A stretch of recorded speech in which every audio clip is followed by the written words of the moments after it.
This single virgin loser is Ryu, our protagonist. His life is a total disaster. First, he gets bullied and beaten up daily. And if that's not enough, his little brother one day got bullied so badly that they made his little brother blind with multiple fractures. And if this was not enough, their parents also died in a car accident. But wait, there is more. One day on Christmas Eve, a hot damn angel kidnapped 9 billion people from Earth and teleported them into a dungeon, giving them unique abilities. While others get abilities like super strength or mind control, Ryu ends up with a skill so trashy, it's almost laughable. Well, all his stats are below average, every single one of them, and his unique gift, when he dies, he goes back to the day of New Year's Eve to start all over again. Then, without any unique abilities and with trashy stats, he died countless times, got tortured, betrayed, you name it. Yet, Ryu grits his teeth and drags himself through the hellish floors, one after another, for years. Alone, and finally, after what feels like a lifetime of suffering, he reaches the top floor. However,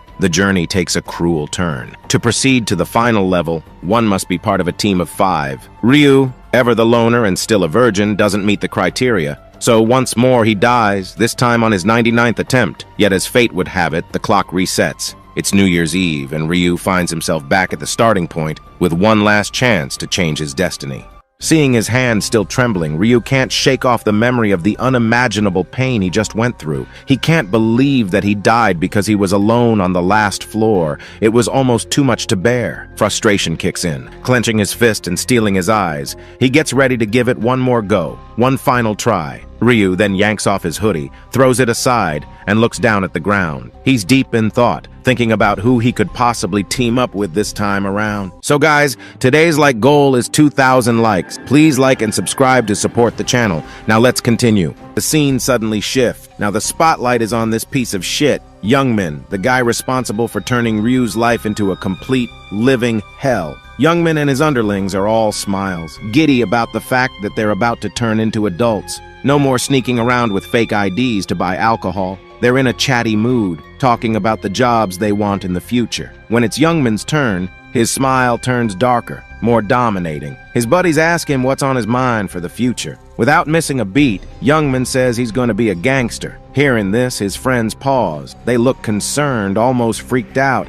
They tell Youngmin he must be nuts. One bad move in that world, and it's curtains for him. But Youngmin, always the unapologetic jerk, brushes it off. In his view, he's got just this one life to live, so why not live it doing what he enjoys? Beating people up. His friends manage a weak laugh, but on the inside, they're pissed off. They're silently labeling him a full-blown psycho. They're also thinking about ditching him for good once they're out of school. Then, to divert the conversation, one of Youngmin's friends asked about what he plans to do with Ryu, referring to him as his errand boy. Youngmin remembered Ryu as a gloomy loser, and with a sinister grin, said he obviously wouldn't let Ryu go. Even after graduating, he would continue to mess with Ryu until he got his fill of enjoyment. Then, one of his friends noticed someone and turned to call Youngmin's attention. He pointed out that he had found Ryu, Youngmin's errand boy. Seeing Ryu, Youngmin became excited, and the countdown for the New Year's Eve began with only 5 seconds remaining. But something unusual happened. A dark aura surrounded Ryu as he removed his hoodie and turned towards Youngmin with a cold, determined look, leaving Youngmin perplexed as he sensed that something was different about Ryu. Youngmin's confusion turned into seething anger as Ryu glared at him. He clenched his fists, ready to beat the crap out of Ryu. However, his friend intervened, suggesting that they let it slide since it was the new year. Just as the bell rang to signal the arrival of the new year, a chilling voice echoed through the area, addressing all the humans as if they were insignificant creatures. This unexpected voice left Youngmin and his friends stunned, wondering where it had come from. From above the sky, the angel descended ever so slowly, dressed in a pristine white gown with enormous wings to match, one eye obscured by a piece of cloth. The angel looked down at the crowd with an amused smile. She commented that watching humans always felt like observing monkeys in a cage. Meanwhile, the crowd below was losing control, some thinking it was an event organized for the new year, while others were taken aback, finding it all too real, and some were already enamored by the angel's beauty, calling her hot and pretty. Ryu, on the other hand, glared up at her. Even though she looked hot, after seeing her for the 99th time, his anger still boiled within him. The angel let out a slight laugh, calling all the humans trash for falling for her beauty. She warned them not to have any naughty thoughts, as she had no intention of mingling with trash like them, and the people just listened to her in utter silence, shocked. With her hand resting on her chin and a look that seemed like she was contemplating something delicious,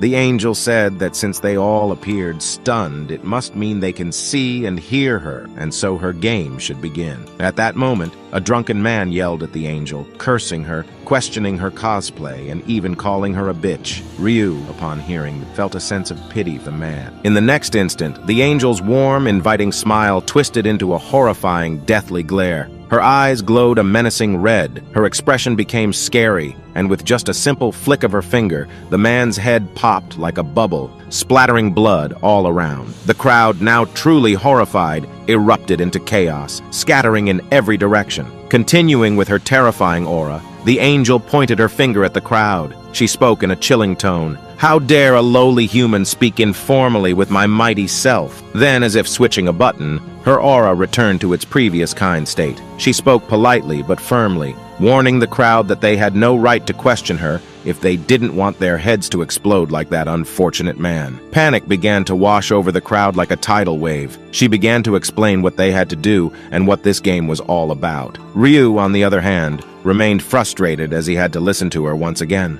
With a warm smile and a kind aura, she extended her hand forward and stated that they would have to play a simple game. This game would consist of 20 rounds and would start on the first of every month. Their souls would be transported to another world, and after clearing each round, they could return to Earth. It sounded simple enough. Hearing this, the crowd was confused, thinking they could live just by playing a simple game. Even Youngman was a bit panicked. Then, the angel dropped another bombshell, saying, "Who said all humans will live? Even if they complete the quests, only half of the participants will survive." She then proudly declared how kind she was for sparing half of them, and Ryu just stared at her, not uttering a single word. Then, the angel let slip another piece of shocking information, that she wouldn't be taking all the humans. With a naughty smile, she explained that she would only take humans between the ages of 15 to 29. Upon hearing this, one man got incredibly happy, making strange faces and shouting that he was saved and wouldn't have to die. Another young man grabbed the old man's collar in frustration, and they began to fight. Panicked, Youngman stepped in to stop them,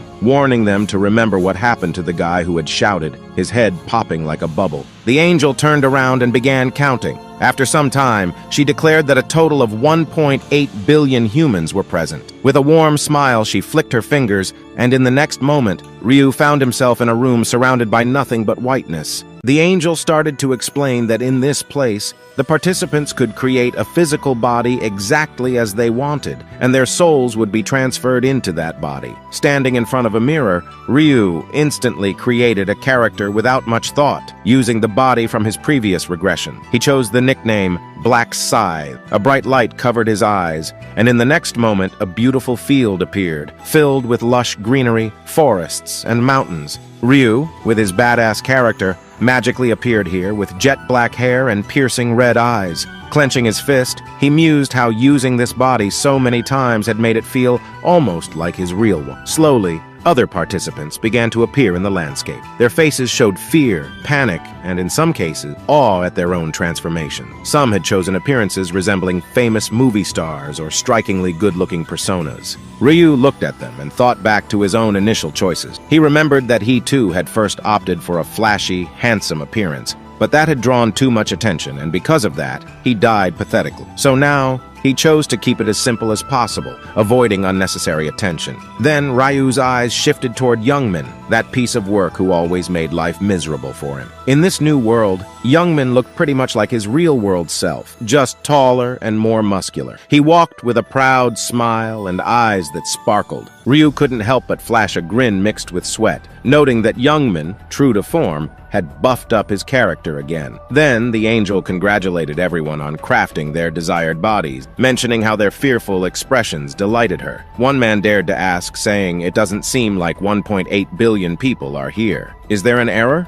Hearing this laughingly, the angel replied, addressing humans as inferior, and she shouted, saying, Did she give them permission to speak? She stated that there were many angels taking care of small groups, and it was none of their business. She warned that if anyone spoke without her permission, she would pop their head like a bubble. Saying this, she started the quest. Then she commanded all the humans to say, "Status window." And as they did, a status window appeared in front of them. Just like always, Ryu's stats were trash, with his strength, intelligence, agility, and luck all at 3, without any normal or skill. The angel continued, saying, "Now that everyone has opened their status window and got familiar with this system, specially designed like a game for trash humans to understand easily," she gave an evil smile and extended her hand forward. She announced that if they increased their levels and cleared the 20 rounds, they would be granted a wish, and they could wish for anything they wanted. Hearing this, everyone, including young men, got stunned. Then, with an amused smile,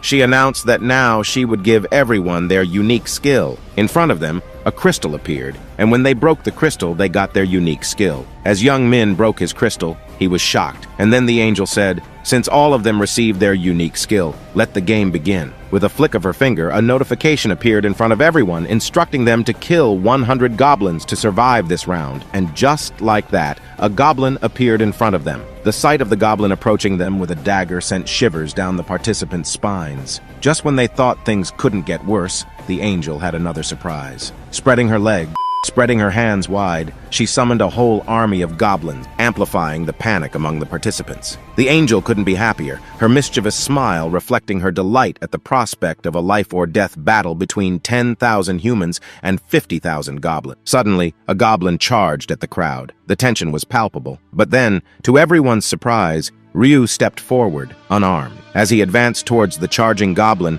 murmurs rippled through the crowd. Everyone tried to warn him, claiming it was too dangerous. However, Ryu seemed to have a different plan in mind. With remarkable force, he delivered a powerful kick, sending the goblin flying backward and shocking the entire crowd. He changed his plans and decided to show his full power to the crowd, as it was part of his future plans. Picking up the goblin's dagger, Ryu fixed his gaze upon the angel, determined to capture her attention. Then, as 2 more goblins charged at him, Ryu got ready with his dagger. In a flash, both were slain. Again, all the people were shocked, saying how cool Ryu was. Then one person started to say that these goblins might be weak, and they too could easily kill them, believing it was not a big deal. But before he could finish their sentence, a goblin jumped at them, grinning, and stabbed them to death. Witnessing this, everyone panicked and started to run. Meanwhile, Ryu effortlessly continued to eliminate the goblins. As they witnessed the horrifying scene of goblins mercilessly killing humans, Ryu knew that now there would be only one thing on the minds of these people: survival. Some might try to run,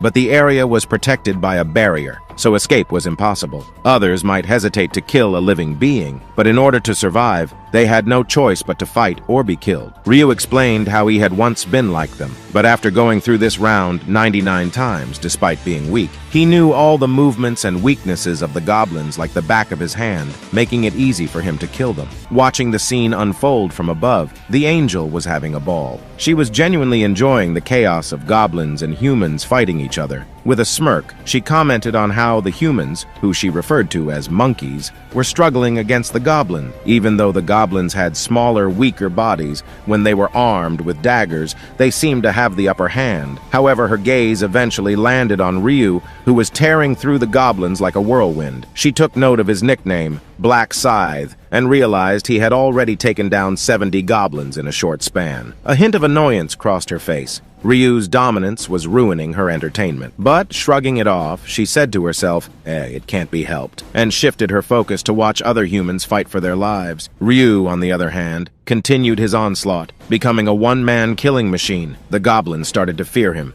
Seizing the moment, Ryu checked his status window. He had leveled up to 4 and had 6 stat points to allocate. Without hesitation, he dumped all his points into agility, explaining that agility not only boosts dodging ability, but also impacts attack and movement speed. At the start, agility's the real MVP, Ryu thought. Looking at his dagger, Ryu said out loud, "This should get that pesky angel's attention." With a swift throw, his dagger found its mark, embedding itself in a goblin's head. With his arm still outstretched from the throw, he confidently declared his intent to wipe out all the goblins that day. The goblins shivered in fear, sensing the resolve in his voice. Ryu, not missing a beat, got back to work, and in no time, he had reached his goal. 100 goblins defeated. After successfully completing the quest, a bright yellow light enveloped Ryu, creating a protective shield that kept the goblins at bay. Standing there with a cool, collected expression, he remarked that the first round was a piece of cake. He'd gone all out, slicing through goblins like a maniac, just to grab that angel's attention. But truth be told, there was another reason too. Then,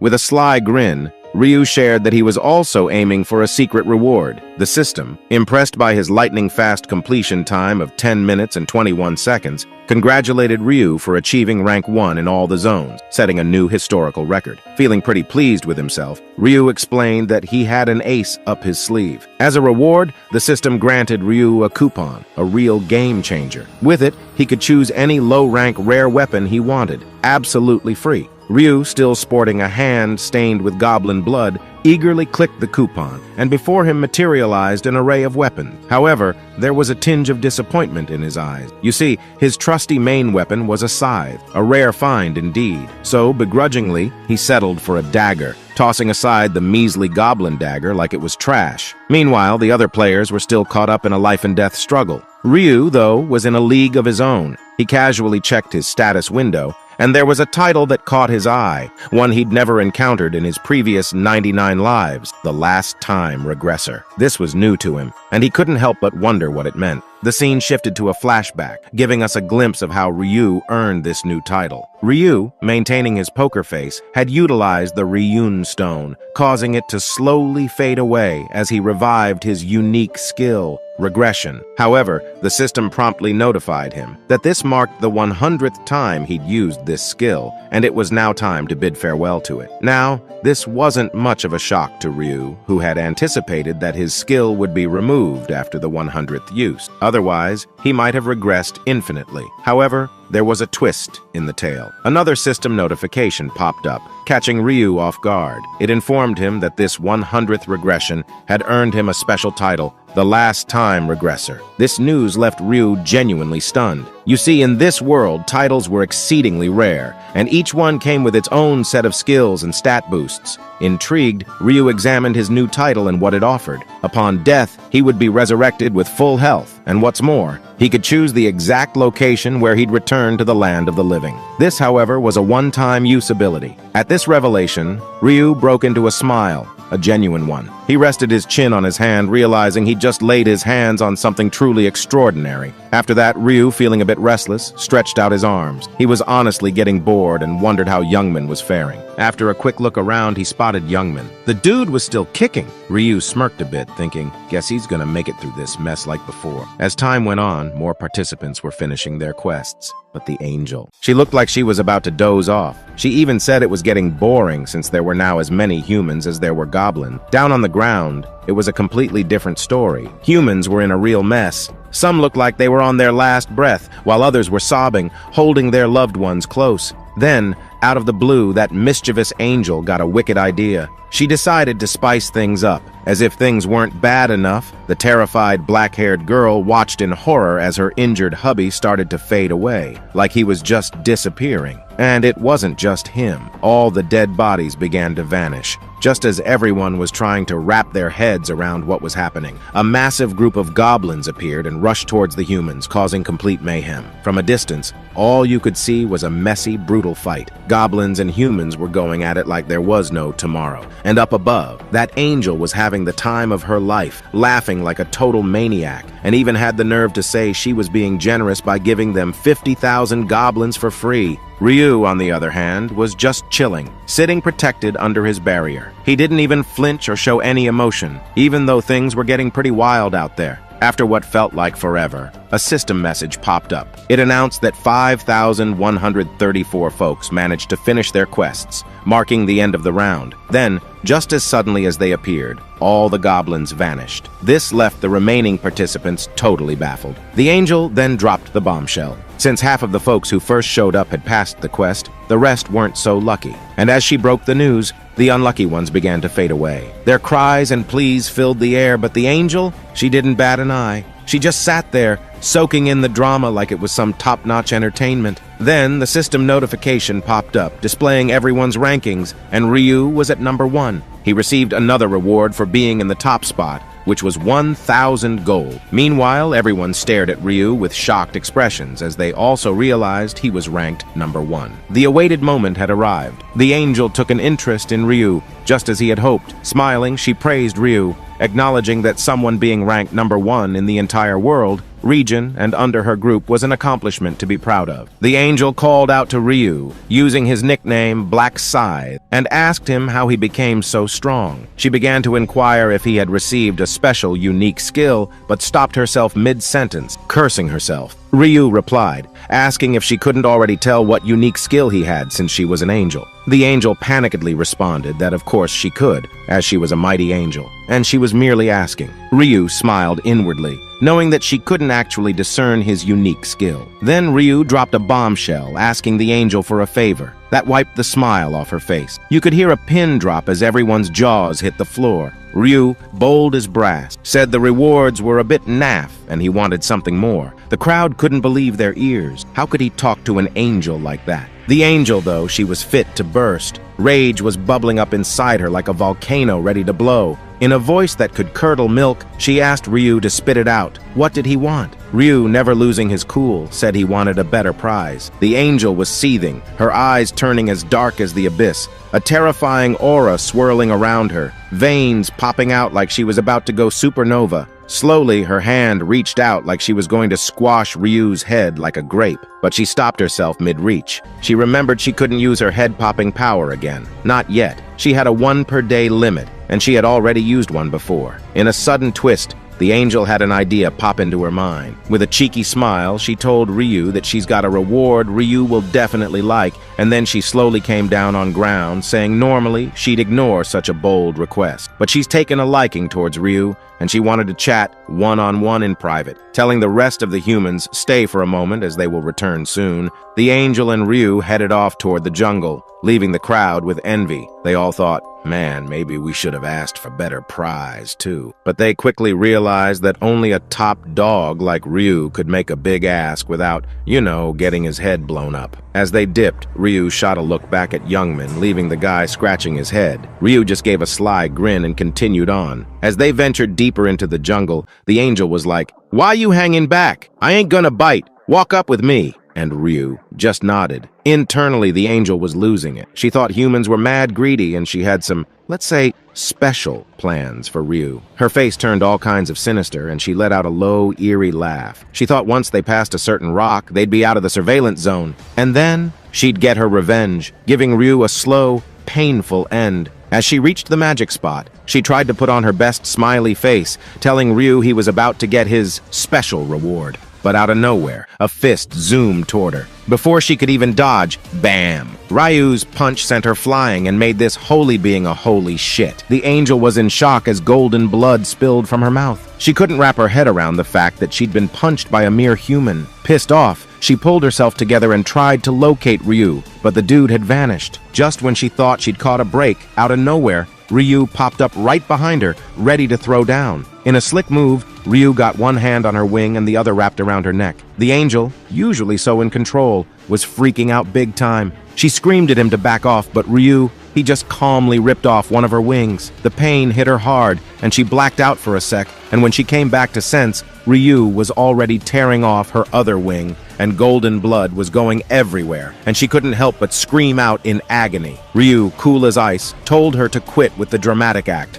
Then he forced her down to the ground, stepping on her back and grabbing her last wing. She begged and cried, but Ryu didn't show a lick of mercy. With one last yank, he ripped off her final wing while saying now she will not be able to run and they can talk in peace. Now the angel, trembling, slowly turned back, and Ryu asked her if she was in pain, but she didn't say anything, just ground her teeth. Then Ryu smiled and asked her if he hadn't acted like that. It would be him in her place crying in pain, and the angel would be the one smiling maniacally. Hearing this, the angel stood up, panicked, shouting, "What the hell is Ryu saying, this nonsense?" She called Ryu insane for hurting an innocent angel. But then, with cold eyes, Ryu picked up the angel's torn wing and showed her the hidden dagger hidden behind her wing. He asked her if she was not planning to kill him with this hidden dagger. Then what was it for? Putting it into her pussy.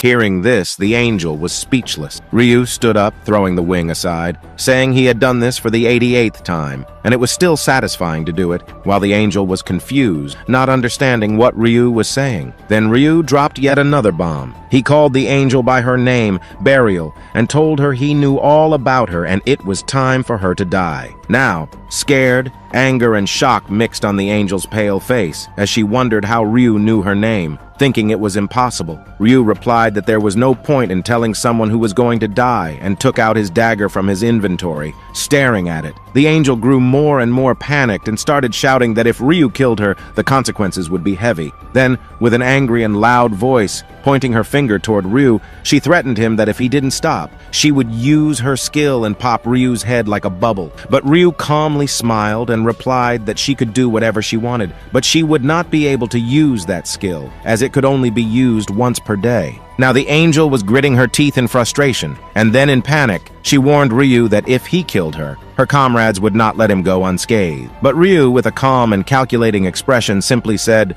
"Comrades, my ass." He knew she was a virgin loser with no friends, and no one was going to come to her aid. The other angels didn't care about what happened to their fellow angel. Ryu slowly advanced toward the angel, and she began to utter threats about how he would regret killing her. But before she could finish her sentence, Ryu raised his dagger and thrust it into her chest with great force, ripping her apart. Golden blood splattered all around her, and she screamed in agony. However, Ryu's expression remained cold and calm as he stood over her lifeless form. The system then notified Ryu that he had achieved an unbelievable feat. He had become the first in history to kill an angel. As a reward for this act, he received two rewards. First, he obtained the angel's special essence, her juice, and second, he acquired an ability ruin crystal. This was the entire reason he had killed the angel, and he had succeeded in his goal. The ruin was known as the Ruin of Slaughter, and Ryu wasted no time in utilizing it. As he activated the ruin, it began merging with him, and the system promptly notified him that he had gained a unique skill known as the Butcherer. With this skill, every time he killed his target,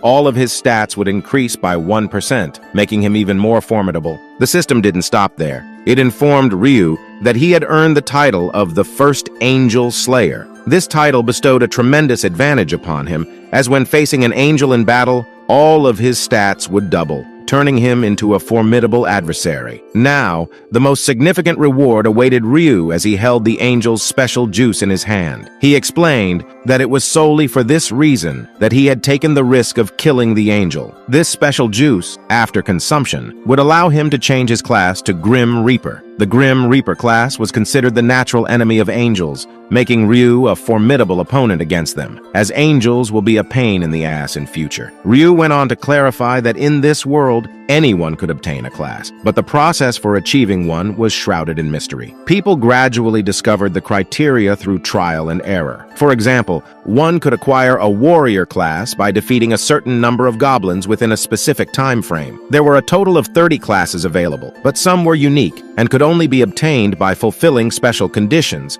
such as drinking an angel's special essence. These unique classes were significantly more powerful than the standard ones. Ryu had explored all the classes in his previous 99 lives and found that the Grim Reaper class was the best choice, enabling him to fight angels on equal footing in future. Ryu wasted no time in claiming his rewards for coming in first place in the entire region. He carefully selected a 3x experience buff for 2 rounds, fully aware of its importance. He already possessed valuable information and a good amount of gold, but he needed to level up quickly for his future plans. As Ryu made his choices, the angel's presence began to fade, and a soothing white light enveloped the entire area. The scene then shifted, and we found ourselves back on Earth with Youngman. He was panting and bewildered, slowly raising his head as he wondered if everything that had transpired was merely a bad dream. However, Youngman noticed something odd. He checked his phone and discovered that exactly 5 hours and 20 minutes had passed, precisely the same amount of time as in his dream. Gradually, others around him began to wake up with headaches. Youngman's friend also woke up, confused, and shared that he had experienced a strange dream. But Youngman observed something even more alarming. As he pushed his friend's foot gently, there was no response. Another friend tried to rouse the motionless man, only to discover that he was dead, his face pallid. Panic began to grip them as they realized that everything that had occurred in the dream was not a mere fantasy. It was a grim reality. Anyone who had died in that dream had met the same fate in real life. This shocking revelation was too much to bear, and fear overcame them. Youngman and his friends frantically assessed their surroundings, trying to determine what to do next and how they would face the challenges of the upcoming month. Amidst the fear and confusion, Youngman was trembling, but his tremors were not born of fear. Instead, he was shaking with excitement, a strange anticipation stirring within him. He was getting excited, thinking that in that world everyone was equal, and it didn't matter whether they were a president or a celebrity. In that world, strength was king, and he could do whatever he wanted. He could kill whoever he pleased. Meanwhile, his friends were crying in panic, scared that next month he would die as a virgin if he failed to complete the quest. But Youngman scolded them, telling them he wasn't the only one facing this problem.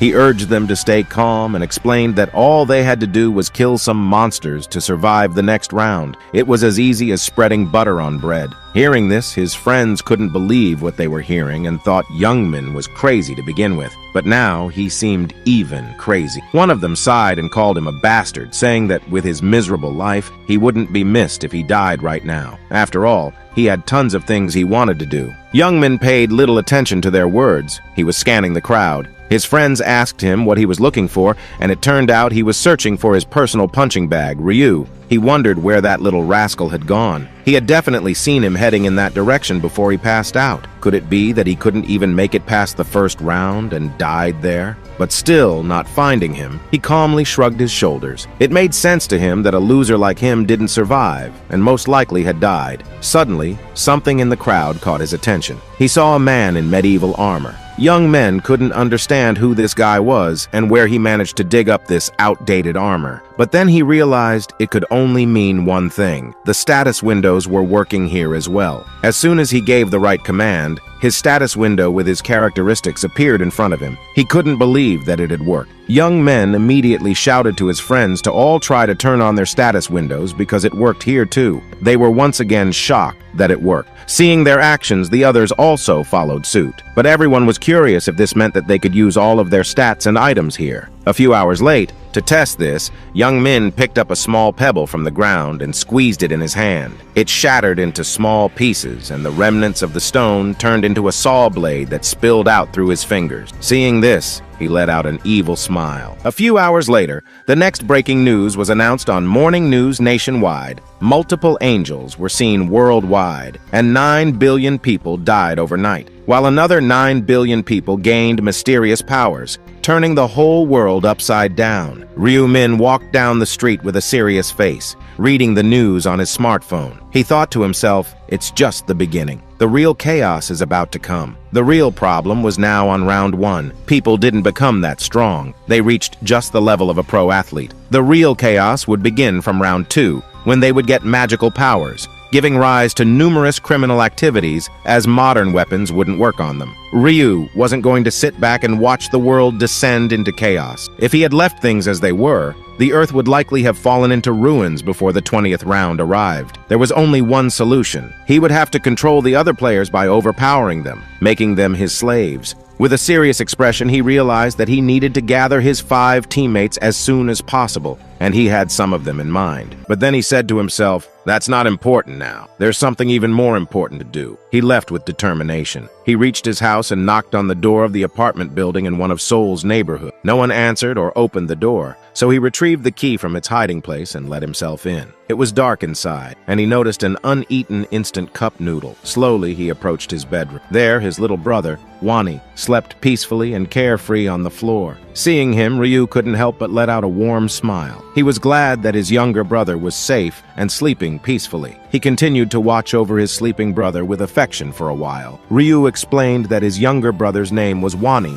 and he was in his 3rd year of middle school. With a sad tone, he continued, saying their family had once been quite ordinary and happy. But after their parents died in a car accident, a lot of things changed quickly for them. One of the most drastic changes that happened was that Ryu became his little brother's only family and guardian. As Ryu examined his little brother, he noticed a band-aid coming off his hand and some bruises on his shoulders, as if someone had beaten him up. Gently, Ryu glued the band-aid back on and just stared at his brother, lost in thought. Morning came, and Ryu woke his little brother up, informing him that it was morning and time to wake up. Wani, still sleepy, slowly woke up and questioned why he was being awakened so early, especially when he had no classes today. Ryu, seeing how lazy his little brother was, pulled the blanket off him, startling him and waking him up in shock. Ryu explained that they didn't have time to sleep, and that he would explain everything later. For now, Ryu instructed him to hurry and dress up as they had to go somewhere urgently, his face still serious.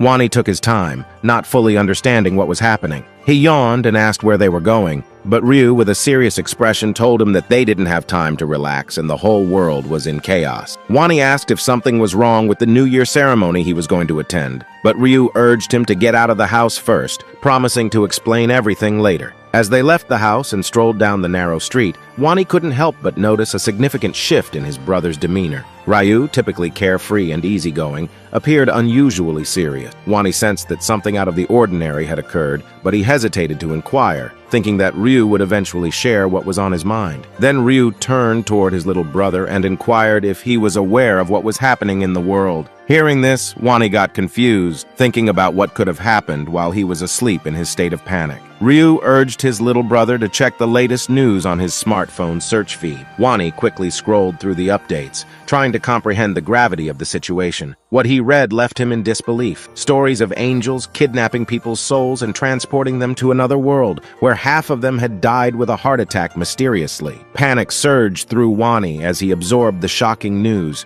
In his state of anxiety, he bombarded Ryu with questions, asking, did Ryu also get transported to that world? His brother told him that he had been taken too, and he could only get out after killing 100 monsters called goblins. Hearing this, Wani immediately began to worry about his brother's health and asked if he was hurt. He bombarded Ryu with questions, but Ryu reassured him not to worry about himself. However, upon hearing this, Wani became even more concerned. After all, Ryu was his only family, his only sibling, and dearest person. Ryu was his entire world, and the thought of something happening to his brother was unbearable. To fulfill both the mother's and father's duty, Ryu became the most mentally strong individual from a very young age. But having a strong mind and killing 100 monsters are completely different things. Seeing his worried little brother, Ryu smiled and told him not to worry too much. He reassured Wani that he would explain everything later, but for now, they didn't have much time, and they needed to take action. Then Wani stopped and asked Ryu to tell him where they were going. He was willing to follow Ryu, but all the information was too much for him to handle,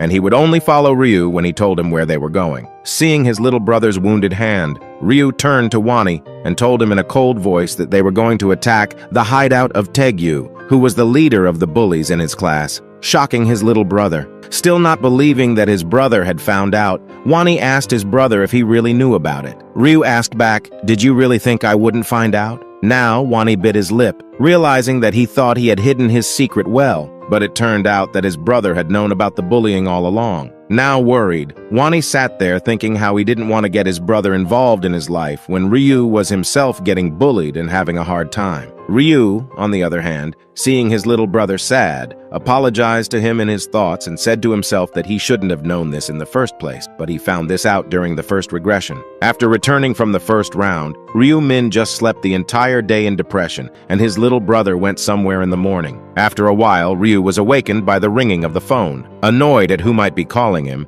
he reached for the phone, still sleepy. He asked who was calling, to which the voice immediately asked if he was the guardian of someone named Wani. Then it immediately added that he should come to the hospital immediately. After saying that, Ryu's pupils dilated in horror. The next second, he quickly got dressed and ran out of the apartment. And that day, his little brother got bullied so badly by Tegyu that Wani became blind with multiple fractures. Looking at his younger brother, who was sitting in the corner of his room with his arms wrapped around his knees, depressed, Ryu was shocked and angry with himself because he was so weak and pathetic that he couldn't even protect his little brother. And now that he is no longer that weak, pathetic loser, he will do anything to protect his little brother. And his first mission is to beat the crap out of that son of a bully. Then the scene shifts, and we see an old factory. And inside that, Tegyu was beating someone furiously, asking why they hadn't brought him 200,000 won each as he had ordered them to. Shivering in pain and agony, the man tried to say something, but only managed to squeeze out another painful groan. Taegyu took that as ignoring him, which made him even angrier. He lifted his foot and swung it at the poor guy with anger in his eyes. Then he began to beat the poor guy again with anger, who had no chance to resist, and it would have made things worse because his assailant was not alone. Taegyu's friends stood aside watching this one-sided beating with a chuckle, but they were actually tense and afraid of Taegyu's ruthless attitude, since he was very unpredictable and very cruel. Even the other high school students were afraid of him. Taegyu was 185 centimeters tall, and he had a rather large physique for a sophomore high school student. Undoubtedly, he was an overwhelming dominant among his peers, and was famous even among gangsters for his fighting skill. After a while, the man was finally done with the beating, screaming harshly. He scratched his neck and headed towards his buddies, complaining irritably that he couldn't buy a motorcycle today, as he couldn't get the money he was going to get today. Seeing the angry guy approaching them, the group of his buddies immediately tensed up. Unfortunately for them, their fears were realized as Taegyu approached his gang and asked if any of them knew anyone from whom he could get the money to buy the motorcycle. The gang was caught off guard, and each of them scratched the back of their heads nervously. Then one of his members suddenly remembered a name, and he turned to Taegyu and asked why they shouldn't call that tall guy with curly hair who was from their class. Taegyu's lips curled into an evil grin when he realized who he was talking about. Then he added that he planned to call him today anyway, since he thought he deserved a good beating as a New Year's present. They were thinking about how they would beat Ryu-1. Taegyu, with an annoyed face, said that Ryu-1 is basically homeless, and they will not get anything from him. Then he decided that once he comes, he will beat the crap out of him and make him blind for being so poor. Then suddenly, a footstep echoed in the empty factory, and in the entrance, Ryu confidently entered the building, while Wani hesitantly followed behind him. Seeing Wani, the hooligans started laughing, saying they were just going to call him. And here he is. He came on his own. Then, noticing another person beside Wani, standing confidently, Taegyu got annoyed, thinking who he is. Then he shouted loudly, cursing Wani, saying how dare he bring someone without his permission. But Ryu just stood there silently, glaring at them, and Wani started to shiver in fear. Seeing this silent treatment, Taegyu got even more annoyed. Then he angrily, slowly came toward Wani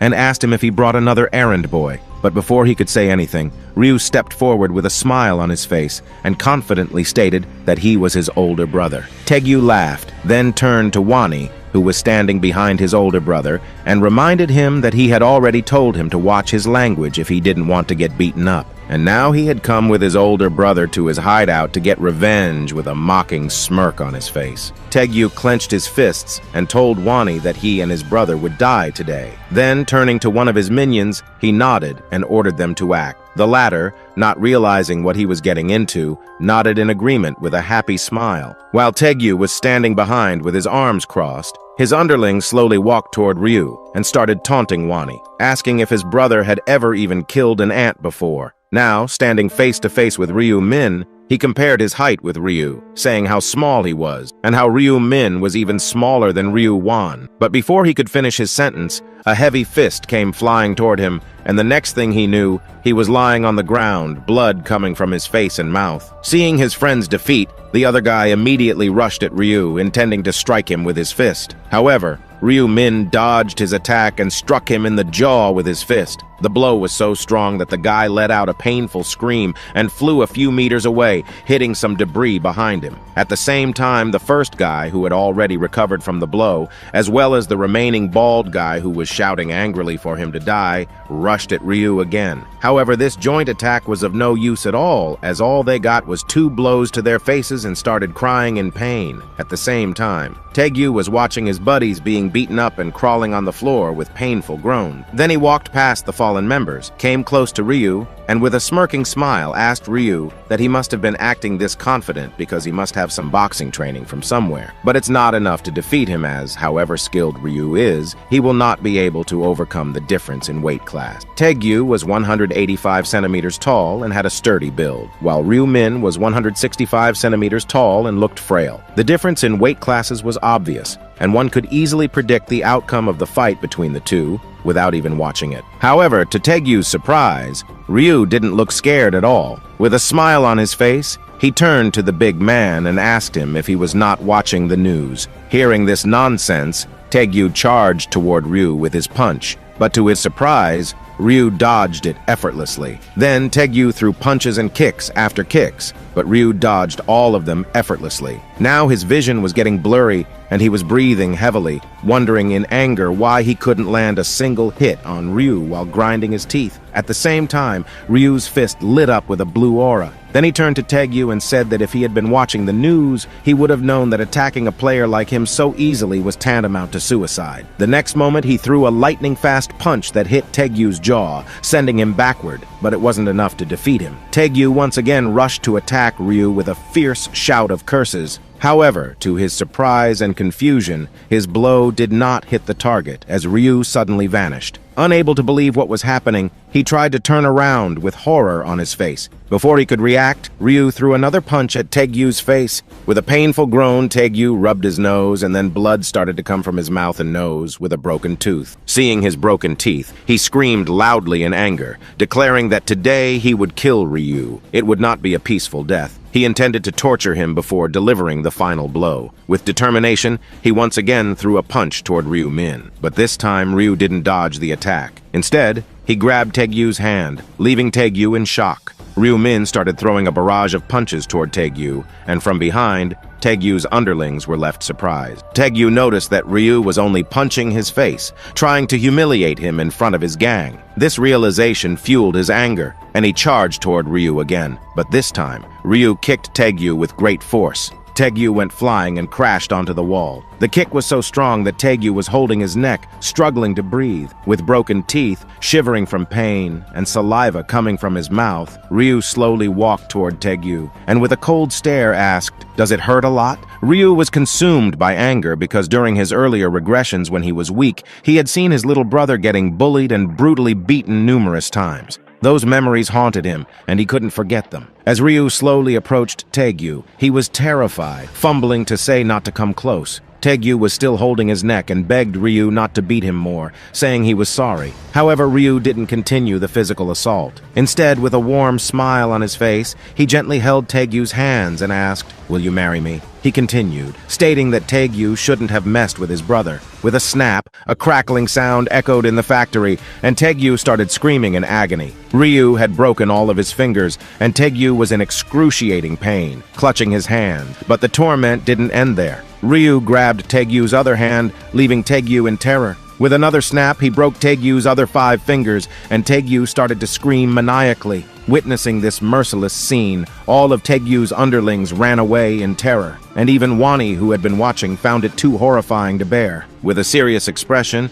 Ryu warned Taegyu not to touch a single hair on Wani's head. Taegyu, crying, promised that he would never do that. But then Ryu began to smile with a very happy expression. He grabbed Taegyu again, stating that Taegyu might change his mind in the future, so he had to ensure Taegyu would never mess with them. With that, he broke Taegyu's wrists as well, and Taegyu screamed in agony for hours. The scene shifted, and we see Ryu walking, his little brother hesitantly calling his name. Ryu stopped, and Wani asked in surprise how Ryu did that, and if he had learned some kind of martial art in another world. Hearing this, Ryu smiled slightly and replied that just like the news said, players could use their abilities in the real world. As an example, he pointed to his hand, which shone with a bright golden light. In the next moment, a black dagger appeared in his hand, causing Wani to gasp in surprise. Seeing the dagger magically appear in Ryu's hand, Wani got very excited and curiously, with sparkling eyes, asked how Ryu did that. Ryu, with a kind smile, replied that this is one of the skills he got from the other world, and all the other players can use it. Then,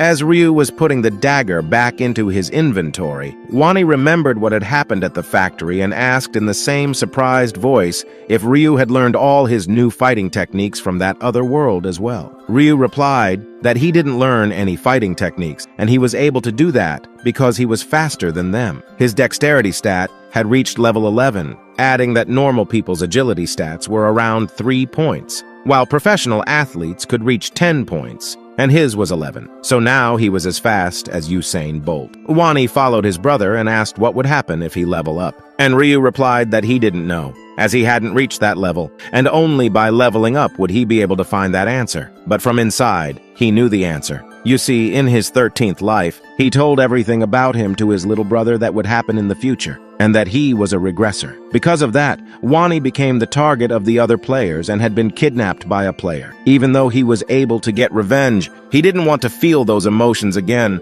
much less have his younger brother suffer for it. Turning to look at his little brother who was following him, he told himself that he had to prepare himself to protect him in the upcoming fight between the players. Then Wani's stomach growled, and Ryu asked if he was hungry and suggested they go eat a good breakfast together. Hearing this, Wani happily nodded with shining eyes. Then the two brothers entered the nearest store. Ryu immediately headed towards the ATM. When Wani saw this, he asked where he was going, saying that the noodles were in a different place. But Ryu turned around and told him to wait for a few minutes. He went to the ATM and inserted his card. He looked at the screen and thought to himself that this was all he could save up to that point. His balance was 133,134 won, which was about $100. After selecting a transaction amount of 100,000 won, he pressed the button to confirm the transaction. Seeing the huge bills in his older brother's hands, Wani was surprised and asked why he needed so much money, to which Ryu replied that he needed it for something. Then the two reached an area selling premium foods,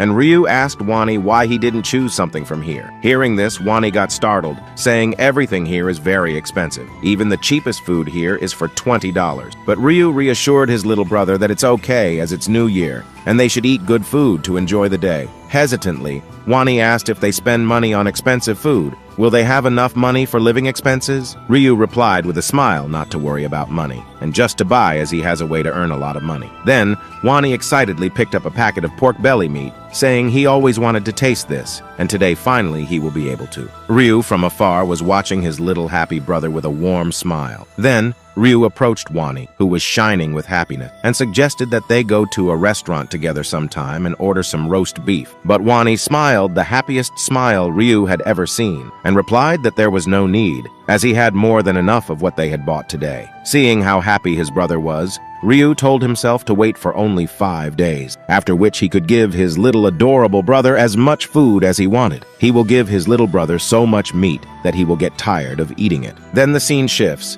and we see Wani took a piece of meat with his chopsticks and put it on a spoonful of rice. As he took a bite and chewed it, he happily said with a happy face that it was delicious, really delicious. Ryu was really happy seeing his little brother happy. Then suddenly, Ryu stood up from his seat and told Wani to wait here as he had a very important thing to do. Wani asked him where he was going, but Ryu told Wani that he will know in a second. Then Ryu returned after a while, and he loudly slammed his hand on the table, placing his pen on it. Confused, Wani then noticed many lottery tickets and asked Ryu in an uncertain voice if all these are lottery tickets. Ryu replied, yes, they are. As he was opening his pen's cap, Wani, with a worried voice, asked how many tickets Ryu bought, and Ryu replied, 20. Hearing this, Wani got panicked, realizing his big bro just spent his entire savings on some lottery tickets, and he asked Ryu in concern how he could do that, and if this was the way of earning money Ryu was talking about, as he should know that it was almost impossible to win them. However, his older brother calmly told him to trust him and just watch. Then he took a pen and began to circle the numbers on the lottery tickets.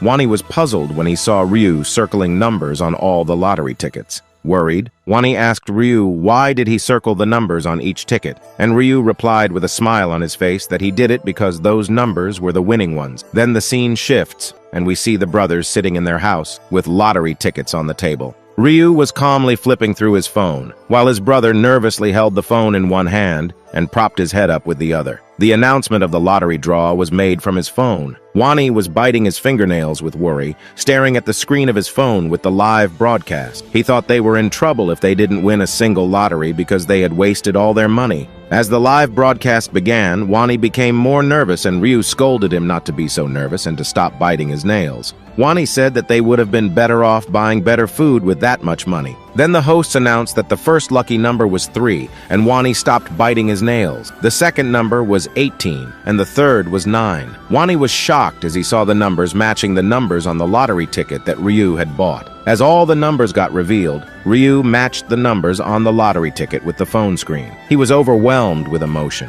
looking from the phone to the ticket and back again. With happiness, he asked Ryu if this was all a dream. Ryu replied it's not a dream and told Wani that he told him he had a way to earn money. Realizing it's not a dream, Wani raised his hand high, holding the lottery ticket, and happily shouted that they won the first prize. Ryu then told Wani to stop shouting, as if the neighbors heard them. They might get into trouble, and Wani stopped shouting midway. Then Ryu warmly asked Wani if he's happy, and Wani replied, of course he is happy, and asked Ryu if he's not happy. Ryu, with a smile, replied that he is, but he was not looking excited at all. He explained that he was also like Wani when he first won the lottery in his 15th regression, but after repeating it for multiple times, it became more like a mandatory process or an annual event. Then Ryu said to himself that he has to earn money quickly, as after the death of 9 billion people, and the item trading among the players will crash the economy like crazy. But it was not the end of the surprise. Ryu won first prize for all the 20 tickets. Now holding all 20 winning tickets, Wani was in shock, asking Ryu that this still doesn't feel real, and how much is the total amount will be. Ryu replied he doesn't know, but then with a smile, he said the amount is so large that it will shake the entire world. Ryu got off the bus and walked down the street. He soon saw a tall building in front of him. It was the main branch of Manhua Bank where he was to receive his prize. Normally, he would have been nervous before entering, but maybe it's because this is the 85th time he is receiving the grand prize. He is not nervous at all. The bank was crowded with customers, but none of them were lottery winners. Ryu went to the front desk in the lobby of the new building, and then he approached the employee on duty, telling him he is here to collect his lottery winning amount for the first place. Hearing this, the employee smiled and congratulated him on his winnings. At the same time, he wondered to himself how the guy standing in front of him, who looked like a student, was able to get the prize for the first place. Pushing his thoughts away and searching for something on the computer, then the employee asked Ryu where he had purchased his ticket, to which he replied that it was at the Yonwi branch. Hearing the guy's words, the employee exclaimed in shock, unable to believe what he had said. His mind immediately went back to a conversation with his colleague who told him that this time, someone won the first prize for 115 games and all first prize. However, and his senior strictly commanded him whenever that customer will come, he has to treat him like a VIP guest. The employee's thoughts were interrupted by the voice of Ryu, asking him if he is okay, and the employee panickedly replied he is, and told Ryu to just wait for a minute. A few minutes later, a middle-aged man appeared in front of Ryu, who smiled and thanked him for waiting. After shaking hands with Ryu, he introduced himself as Juno, saying that he was the president of the bank. Ryu simply replied that his name was Ryu. The president said that since he had won the first place prize, he had to congratulate him personally. Ryu smilingly thanked the man for congratulating him. Afterwards, the man offered to escort him to the place where he could collect his winnings, telling him to follow him. As they approached the door with a sign that read, "Lottery Ticket Sales Team," the president announced that they had arrived at the place. As soon as they stepped inside,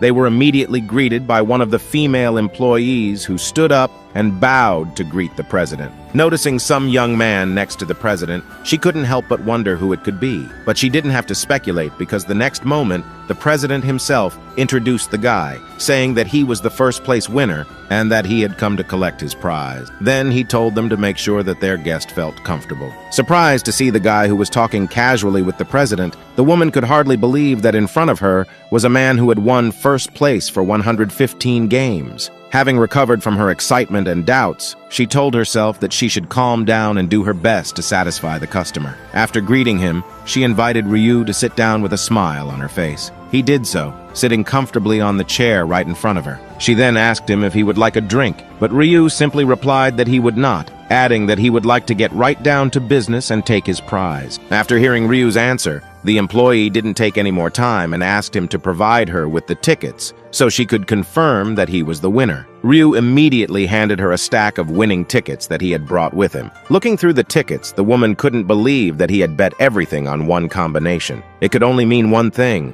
Either the guy had decided to risk everything, or he could see the future. Having finished with the confirmation, the employee said that everything was in order and that he could take the prize for the first place. However, Ryu's next question about how much he would receive made the girl freeze, as even just naming such numbers was absurd. After a second of silence, she replied in a trembling voice that his prize is 22.5 billion won, which is equal to $16 million.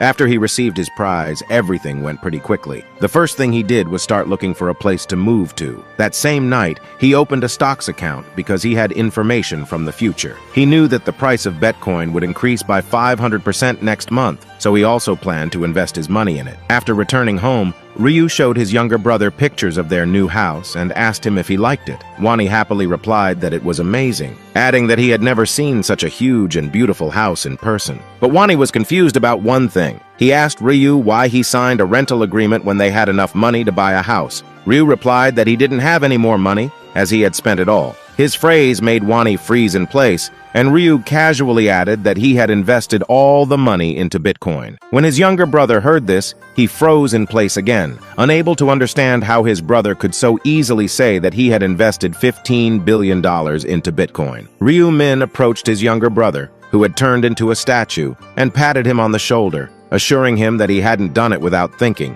and he knew the price of Bitcoin was going to rise. He told Wani not to worry. Then, hugging Wani, he added that not to worry, as he had seen a dream, and in that dream, he saw new numbers of lottery tickets, and they could always earn money through the lottery. After his older brother's words, the eyes of the naive Wani shone with admiration, believing everything Ryu said. Realizing this, he immediately grabbed Ryu by the shoulders and began to shake him excitedly, asking him never to forget them. Ryu somehow broke free from his little brother's grip, thinking to himself that he couldn't forget them, even if he wanted to, after repeating it countless times. Then Ryu turned to his brother and suggested that they eat outside before heading out. Wani asked in confusion where they were going, and Ryu replied with a smile on his face that they were moving to their new house today. At the same time, at some unknown location, Youngmin was punching and made a big hole in the wall, and then with a villainous smile. He said to himself that pumping all the points into strength was the right decision. Swinging his fist at the end wall again,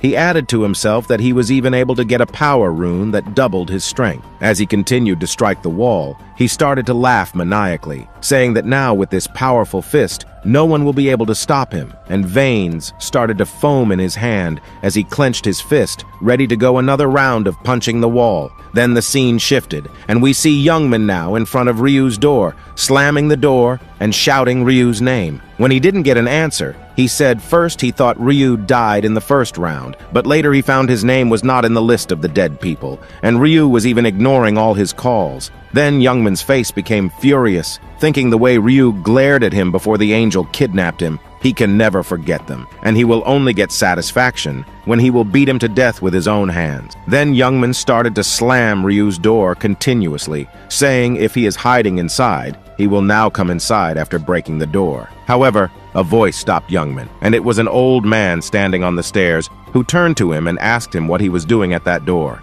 Youngmin asked the old man if he should mind his own business, since Youngmin is not slamming the old man's door. Hearing this, the old man, adjusting his glasses, replied that he was indeed the owner of the house, startling Youngmin. Then he asked Youngmin again if he had come to meet a friend. For a second he froze, not knowing what to say. He quickly adjusted himself to the situation, smiled, and said that he had indeed come to see his friend. Then he asked the old man if he could open the door for him. Youngmin added that he had suddenly lost contact with his friend, and now he didn't know how to get in touch with him. Hearing this, the old man was shocked. Then he told Youngmin that it was now an empty apartment as the student who lived there had moved out. Hearing this, Youngmin immediately asked the owner of the house if he knew when and where the student had moved to. But the old man replied that he had moved today, but he didn't know where he had moved to. Hearing the old man's answer, Youngmin was furious, and he clenched his fists in anger, wondering how he could have left without telling anyone. Then the scene shifts,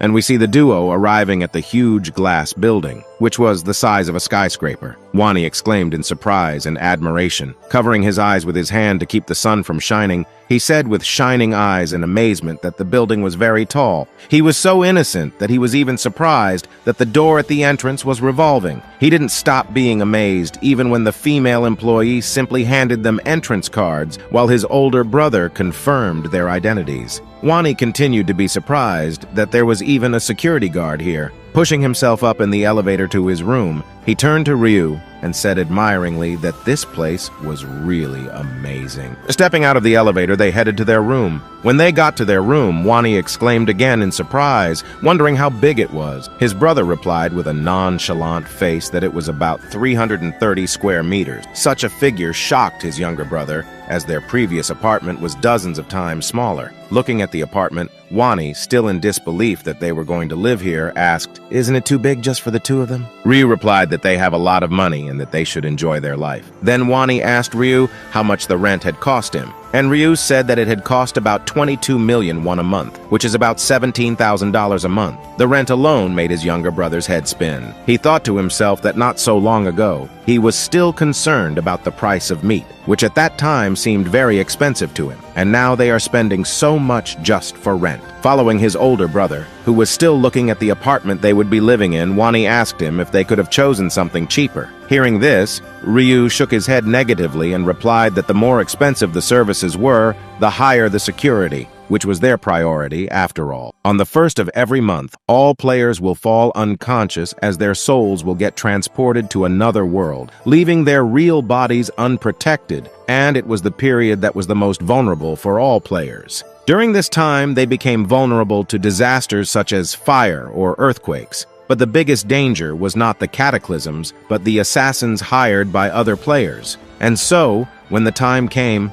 players would need to prepare to have their bodies in as protected a place as possible. After finishing his thoughts, Ryu turned to his brother, who had already settled in a bit, and asked if he liked the house. Wani enthusiastically replied that it was beautiful, and it still felt like he was dreaming. Then Ryu kindly said he is glad Wani is happy and that he liked it. Suddenly, Wani's face became a little sad. He then apologized to his older brother in an uncertain and worried voice. Ryu looked at him in confusion, not understanding what he was apologizing for. Wani continued in an upset voice, saying that Ryu would be transferred to another world next month, and he'd have to fight for his life. Knowing this, how could Wani enjoy and be happy? But this sad atmosphere was broken by Ryu, who patted his brother on the shoulder, asking him why he was so sad. He added, "Do you think I won't be able to come back from the next round?" But Wani didn't say anything, and Ryu jokingly told him to stop thinking about nonsense and follow him. He had heard that the shopping hall on the second floor sells really delicious food, so they should go and enjoy. Wani agreed, still worried. Then suddenly a message arrived on Ryu's phone. After reading the message, he realized it was from Youngmin, and Ryu continued to ignore him. Putting his phone in his coat pocket, he thought of giving Youngmin a visit. The next day, a sleepy Ryu came out of the bedroom and was surprised to see Wani fully dressed, preparing to go somewhere. When he asked him where he was going, Wani happily replied that he had ordered some rice cakes and was going to pick them up. Still sleepy, Ryu didn't immediately realize what he was talking about. As far as he could remember, this had never happened before. Although regression did not guarantee that everything would happen exactly the same way as in the past, it was a significant change. Turning to his younger brother, who had already packed up and intended to go, Ryu asked him why he had decided to buy them, to which Wani replied that he was going to give them away to the neighbors as a gift to celebrate their moving in, as he thought it would be good manners. Ryu thoughtfully replied that being on good terms with the neighbors was a great idea. Pleased at his older brother's praise, Wani said that he could distribute them himself, adding that Ryu could stay here and rest. However, Ryu disagreed, replying that they should distribute the gifts together. He then told Wani to wait for a while he went to change his clothes. After a while, they rang the bell of the first apartment, from which a voice came out seconds later asking who it was. Wani, with a smile on his face and a cake in his hands, good-naturedly informed them that they were their neighbors who had just moved in and now came to greet them. Opening the door, a middle-aged woman with a smile also greeted them. Then, noticing that the two looked very similar, she asked if they were brothers, to which Wani smilingly replied that they were. Handing the woman a rice cake, he advised her to eat them while they were still warm. She happily received the cake and thanked the brothers. Then, after some more time, they continued to greet their neighbors, continuing to give them gifts, and after an hour they were almost done with greeting the neighbors and heading to the last place. This was the top floor, and the most expensive and the most secure one. While Wani was ringing the doorbell, Ryu was thinking to himself that there must have been someone from a rich family or a celebrity in such a place. Even after ringing the bell for a while, no one answered his call, causing him to have thoughts that perhaps no one was home. Pressing once more and getting no answer, He turned to his older brother, who was standing by the wall, and said a bit confusedly that it looked like no one was here. Turning around, they were about to head for the elevator, but the sound of the doors opening made them turn around. The person they saw in the next moment shocked Wani, while Ryu, although a little surprised, didn't change his face much. In front of them was a girl who had a beautiful appearance and was dressed in elegant clothes, who was looking at them with incomprehension. When Wani laid eyes on Arin, he was practically speechless, and a little shyness crept in. He couldn't help but blurt out how pretty she looked, like an angel come to life, while Ryu was just staring at her, thinking about that angel that he just killed without any reaction. But before either of them could get a word out, this dude dressed in black stepped right in front of Arin. He had a real rude tone, asking the brothers who they were, and he even threw in a snide comment about whether they were her fans. That really got under Ryu's skin, and he got a bit annoyed. So with his arms crossed, he made it clear that they weren't fans and that they'd only just moved into the building today. Meanwhile, Wani was feeling a tad shy. Then Wani, all cheerful, tried to hand over a rice cake as a friendly gesture. But that bodyguard of Arin's wasn't having any of it. He rudely stopped Wani right in the middle of his offering and flat out said they didn't want anything. To top it off, he told the brothers to mind their own business and not bother them. With that, he just turned on his heel and walked away, casually mentioning that Arin ain't into sweet stuff. Left the brothers feeling pretty insulted, that's for sure. Next up, the bodyguard opened up the door to Arin's place and told her to head on inside. She followed his lead, but she couldn't help but shoot a sorry look back at the brothers. Today's goal is 3,000 likes. Like and subscribe to support the channel. Now, let's continue. Now, Ryu was getting pretty mad about the whole deal. He might not know who these people were, but that man's rude behavior was really getting on his nerves. On the other hand, Wani was still standing there, practically speechless. And it ain't just 'cause he was feeling insulted. It's 'cause he realized that the lady he'd been staring at was none other than his idol, Arin. His eyes lit up with happiness, and he couldn't believe he was seeing her in the flesh. While Ryu was confused, thinking who she was, being a single virgin and a shut-in, he didn't have much knowledge about famous people. Then Wani excitedly explained to Ryu that she was Arin, and Ryu asked in confusion, "Who is Arin?" Then the scene shifts, and we see Arin sitting on her sofa, watching the news on her phone. The news is filled with reports about how some famous actors mysteriously died overnight from heart attacks, and she recognizes that some of them were her friends. She feels a growing sense of terror as she wonders what is happening to the world. She places her phone on her bed, still filled with worry and a hint of fear, and starts thinking about how she barely survived this round, all because of her bodyguard. The thought of killing those damn goblins from her own hand is still terrifying her. To lighten the mood, she thinks jokingly that if she had died today, her name might have been in the news. Seeing Arin's worried expression, her bodyguard asks what's on her mind. She initially brushes it off, but the bodyguard sits beside her and gently encourages her to share her thoughts,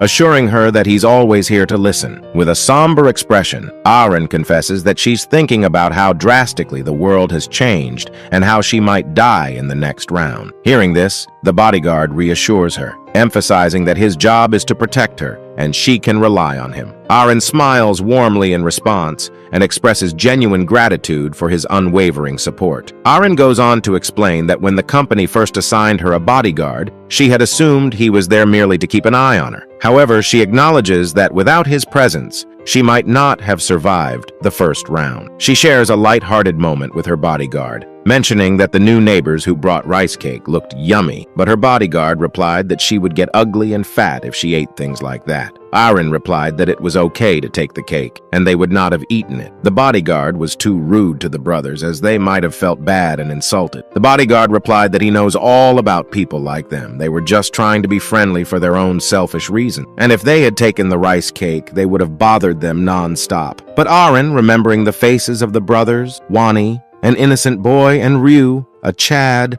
and thought they didn't look like bad people to her. Then Arin notices something about one of the two neighbors. One of them looks older, possibly above 15 years old, which means he must have killed 100 goblins to survive. The bodyguard replied that he must have, and that's why he is alive. Arin again gets a little panicked, saying how amazing Ryu is. To think someone who has gone through such a cruel and hellish experience can look so calm. Hearing this, the bodyguard laughingly replied that killing 100 goblins was not that hard, and those who didn't kill them were just idiots. But Arin knew inside that it was not easy to kill 100 goblins for normal people. The bodyguard did manage to do so as he was a skilled fighter and received professional training. Then she started thinking about that guy named Black Scythe. In front of him, her bodyguard looked like a kid. Black Scythe was just too overpowered, and she almost felt bad for the goblins, seeing how brutally Black Scythe killed them. Then she started to think, who would Black Scythe be in real life, and how he looked like in real life? The scene shifts, and we see 1 month has passed, and it's January 31st. Ryu is now in his bed, and Wani is holding his big bro's hand worriedly, saying he has to promise him that he will come back alive no matter what. Ryu smilingly replied not to worry, as he is too strong to die, even if he wanted to, and not even a god can kill him. Hearing these words, Wani was still worried. Then Ryu patted Wani's head, saying not to worry too much and to eat once Ryu's soul gets transported to another world and sleep. When Wani wakes up from his sleep,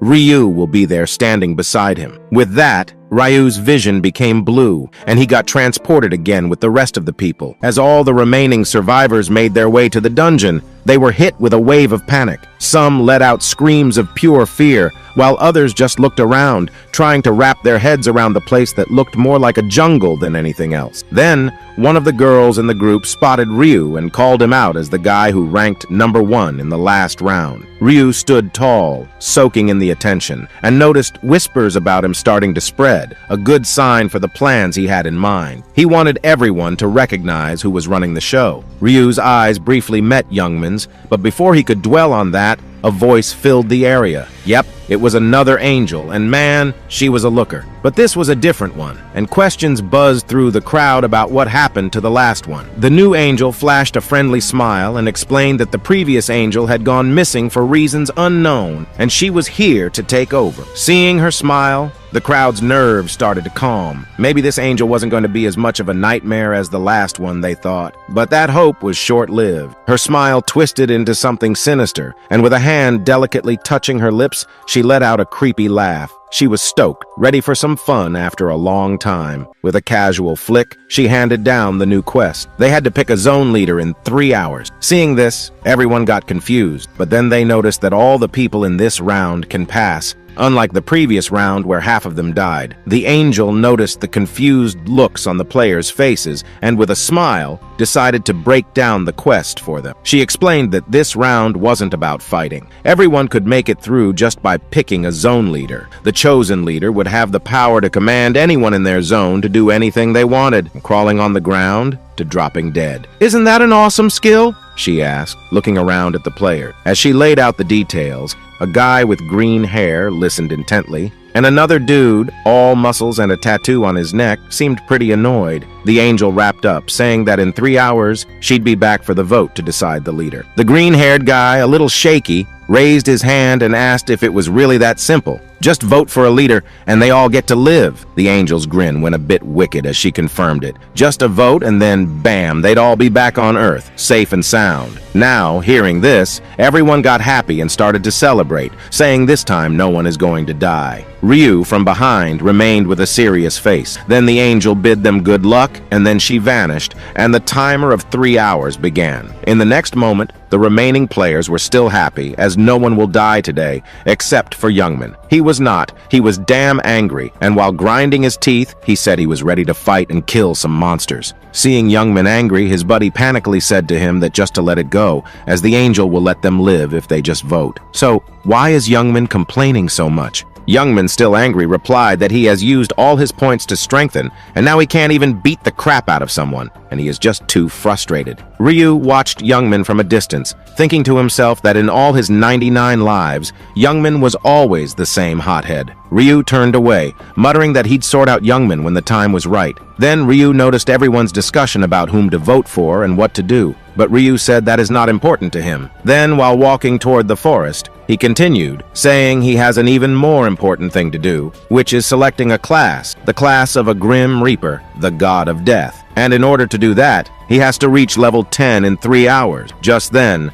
a goblin sporting a red hoodie appeared. Ryu's grip on his dagger tightened. He taunted the goblin, daring it to come closer. The goblin charged, and Ryu, with an emotionless face, cut through its neck as easily as a hot knife through butter. Then the system notified that he gained experience points with 15 gold, and all his stats increased by 1% because of the ruin of slaughter. Now, standing beside the fallen goblin, Ryu knew what he had to do. He had 3 hours to reach level 10 and choose his class. That was the only way his plan would work out. As another gang of goblins neared, Ryu readied his dagger. He couldn't help but smile, seeing the goblins approach like a kid waiting for a slice of delicious cake. And the next moment, Ryu started the one-sided slaughter of the goblin. Then, after an hour of bullying the goblin, Ryu wiped the blood off his face and checked the time. 1 hour down. He muttered to himself and flicked open his status window. He was surprised to see he had hit level 9 and racked up 8 stat points already, way quicker than he'd expected. Without a second thought, he chucked all his points into agility, given his base stats were pretty much rubbish,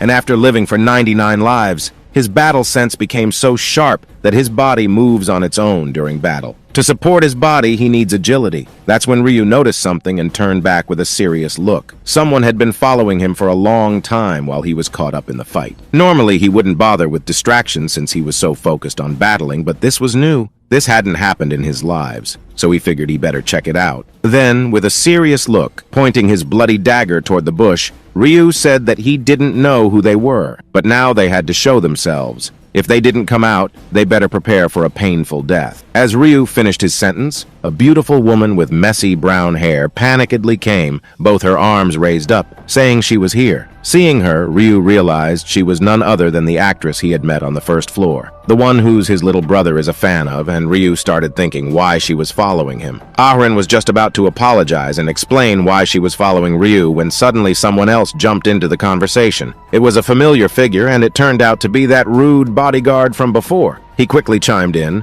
apologizing and making it clear they hadn't been tailing Ryu for any bad reasons. He just wanted Ryu to take it easy. Ryu caught a glimpse of the bodyguard's nickname, Sangcheol, and his reaction was immediate. His eyes went wide as he recognized the name. Sangcheol was the trusted right-hand man of Gyunrok, the eldest son of Korea's largest corporation, who is also known by the fearsome nickname Heavenly Demon. He is one of the people Ryu wants to recruit into his team, along with a priest who was rumored to have the power to bring the dead back to life. Ryu hadn't expected to bump into Gyunrok's right-hand man so soon, and it made him wonder why such a guy would be protecting Arin. Then it hit him. The priest might just be this skinny, innocent-looking girl right in front of him. Keeping his cool, Ryu's voice dropped as he asked them straight up why they were following him. They admitted they had been on his trail since he first set foot in the forest. Arin seemed a bit nervous as she explained, saying she had a proposition for him. With a hopeful smile, she said she wanted to team up with Ryu and asked if they could join forces. Hearing this, Ryu smiled and replied that joining forces means both parties are helping each other. Arin shakily replied that it's true,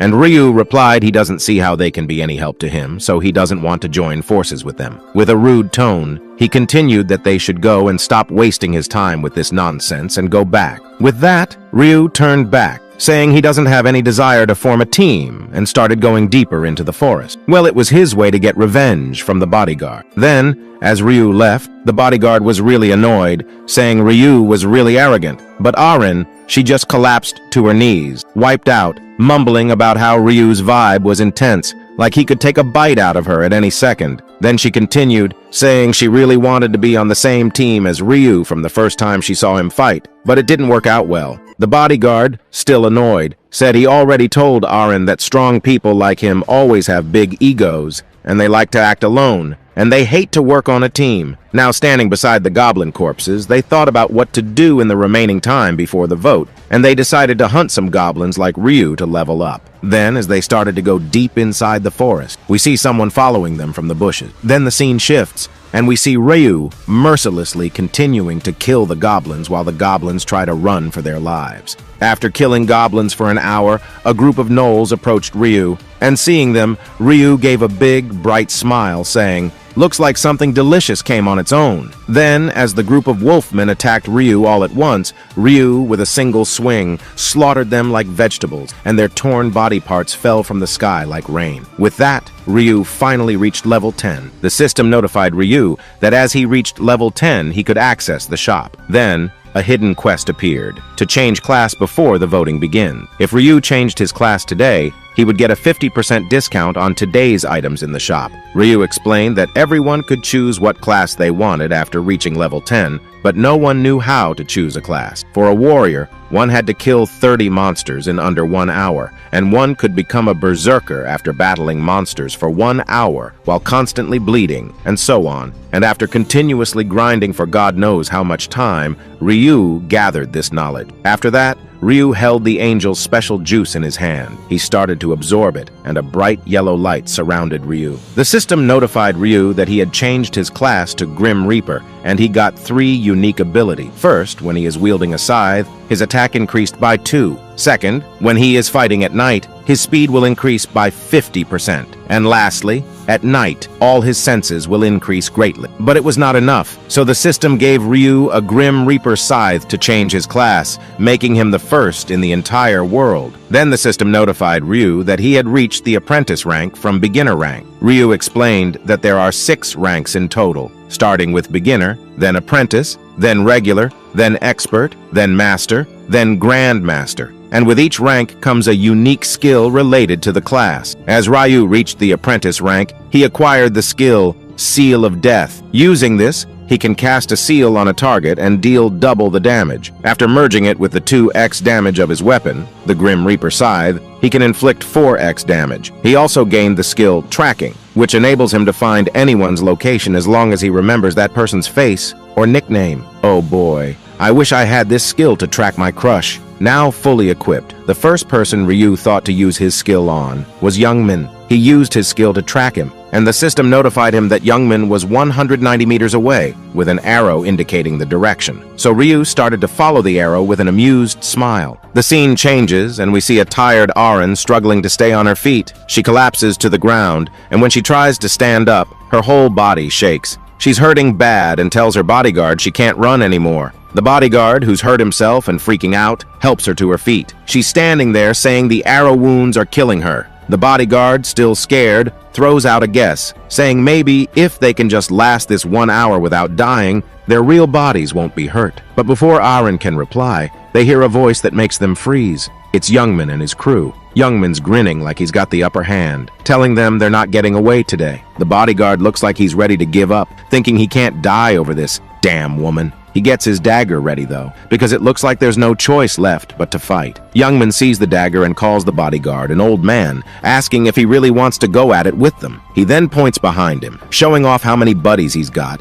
and asking the bodyguard if he's blind not to see them all. The bodyguard yells out, full of anger, wanting to know why Youngmin's doing this and what he's gonna get from it. Youngmin just smiles that creepy smile and says he's gonna get something really good, leaving them both shocked. Youngmin continues, saying that he will take the woman behind him. As he's not interested in men, he can leave, and he won't do anything to the bodyguard. Youngmin only wants that woman who looks like Auron, the actress. Then, Youngmin's buddies, eyeing the woman who looks just like Auron, didn't care whether she was the real deal or not. In this world, where they can feel pain, they figured they could also feel pleasure, so they wanted to have some fun with Auron. Hearing this, Auron was struck with fear. Then Youngmin tried to make a deal with the bodyguard, saying if he handed over Auron, he could walk away without a scratch, and they'd return Auron unharmed after they had their fun. That way everyone's happy, he said. The bodyguard was torn. If he'd known they were after Auron from the get-go, he would have ditched her and saved his own skin. He was in this for the money after all, and his life was worth more than any job. But the fear of the heavenly demon being angry if he failed his duty to protect her made up his mind. He squared up, ready to throw down. Seeing this, Youngmin got a kick out of the old man gearing up for a fight. The bodyguard tried to reason, saying that what they were planning was a crime, but Youngmin just laughed it off. "Who's gonna punish us?" he jeered. "No one knows what we really look like or who we are in real life." With their backs against the wall, the bodyguard and Auron braced themselves, trying to figure out their next move. Then, out of nowhere, someone else shows up, and it's none other than the god of death, Ryu, just chilling under a tree, watching the whole showdown unfold. Youngmin saw Ryu, and panic flickered across his face, wondering what he was doing there. Then Ryu asked Auron what they were doing there, but before they could answer, Youngmin tried to tell Ryu with his same attitude to mind his own business. Ryu cut him off midway, asking, "Did I ask you?" The bodyguard hurriedly told Ryu everything, how Youngmin attacked them, and that they wanted to have some fun with Auron. Hearing this, Ryu glared at Youngmin and asked if this was true. Youngman, with his rude attitude, replied that whether it's true or not, Ryu should just mind his own business. Ryu had had enough of Youngman's nonsense.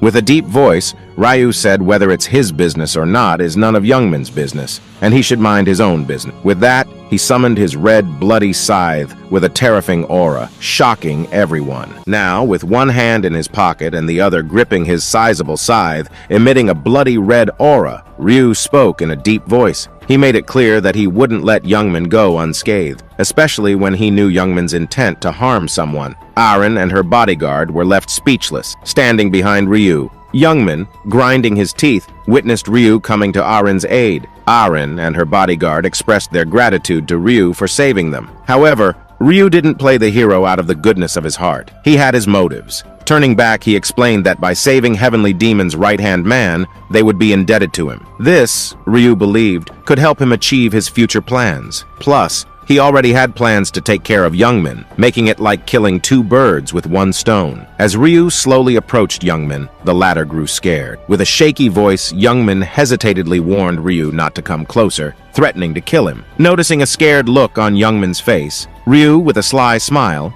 teasingly asked if Youngman didn't want to throw down, mentioning he was itching to test his powers. So guys, today's goal is 3,000 likes. Please like and subscribe to support the channel. Now let's continue. Youngman, annoyed and scared, wondered who in their right mind would try to pick a fight with Ryu, the one who slaughtered goblins like vegetables and ranked first in all the regions. Before Youngman could say anything, a realization struck him. However, Ryu broke the silence, suggesting that if Youngman was scared and didn't want to fight, there was one thing he could do. Youngman, confused, asked what, and Ryu, arms crossed and a smirk on his face, replied that he should get down on his knees, beg for mercy, and bark like a dog. Only then would Ryu consider letting him go. Youngman, bewildered, thought Ryu wanted to humiliate him in front of everyone. Turning back to glare at his buddies, he realized he couldn't do this. He couldn't beg in front of them. Now, Youngman was really pissed, seeing Ryu's smiling face. Although he wanted to avoid fighting Ryu at all costs, for some reason,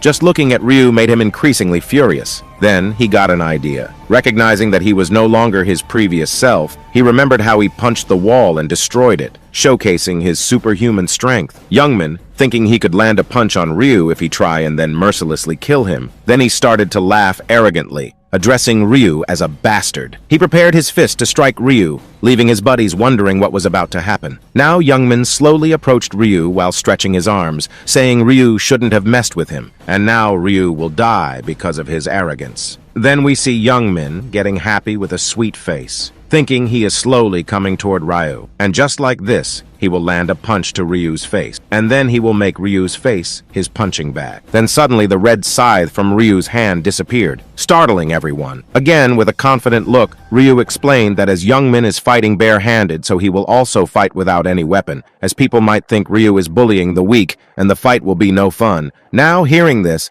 Youngman got really pissed off. But Ryu had enough of Youngman's nonsense, and in an instant, he dashed toward Youngman, startling him. Then Youngman prepared his punch, saying Ryu is an overconfident bastard as he stored his weapon, and now is dashing toward him like a sitting duck, and because of that, he will die. With great force, he swung his punch toward Ryu's face, but Ryu dodged it effortlessly, and in return, gave a devastating kick onto Youngman's stomach. Youngman flew backward, heavily injured. Now Youngman was in immense pain, lying on the ground, holding his hand, groaning and trembling. However, he didn't stop cursing Ryu. At this point, Ryu had had enough of Youngman's cursing. Before Youngman could do something, Ryu kicked Youngman's face, stating that he had heard more than enough cursing, and his ear would rot if he hears more. But Ryu didn't stop there. Before Youngman could stand and think about what to do, Ryu grabbed Youngman from his collar and started punching Youngman's face like a punching bag. Now, Youngman was in too much pain, feeling like he would die from the pain. He wondered how the hell his fist could hurt this bad.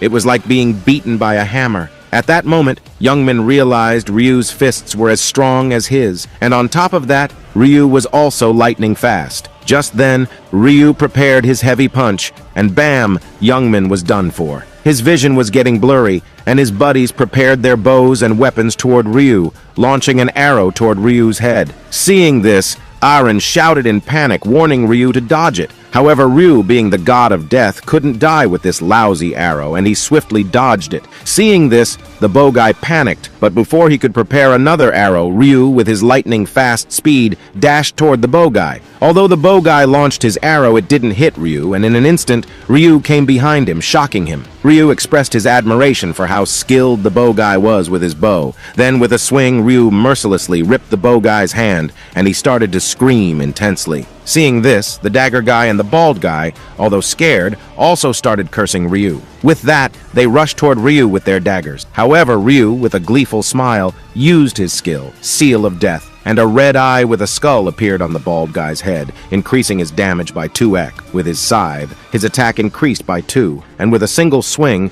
he chopped off the bald guy's both legs. The bald guy fell to the ground in agony, screaming and groaning. Seeing this, the dagger guy was just too scared. He felt like he would pee in his pants. Then, Ryu dashed toward the dagger guy, with a serious face stating that as they were holding weapons trying to kill someone, they must also be prepared to be killed by someone with a weapon. Again, with a single swing, like cutting a carrot, he chopped off the dagger guy's hands, leaving him in unimaginable pain with a terrified look on his face. Meanwhile, Ryu was satisfied, seeing that by using Seal of Death and adding it with his scythe, 2x damage was enough to penetrate the armor. Now the bow guy, the bald guy, and the dagger guy all were lying on the ground, screaming and crying in pain, while trembling. Seeing them, Ryu thought it was not enough for him, so he once again slowly started to walk toward them. Then, we see Ryu had slowly made multiple deep cuts on their bodies, slowly torturing them. At that moment, the pain was so intense that they started to beg Ryu to just kill them, as dying was more bearable than this hellish torture. But Ryu didn't stop there, and with a swing, he separated the blood from his scythe, saying to stop crying like a baby as he wasn't going to kill them. Now,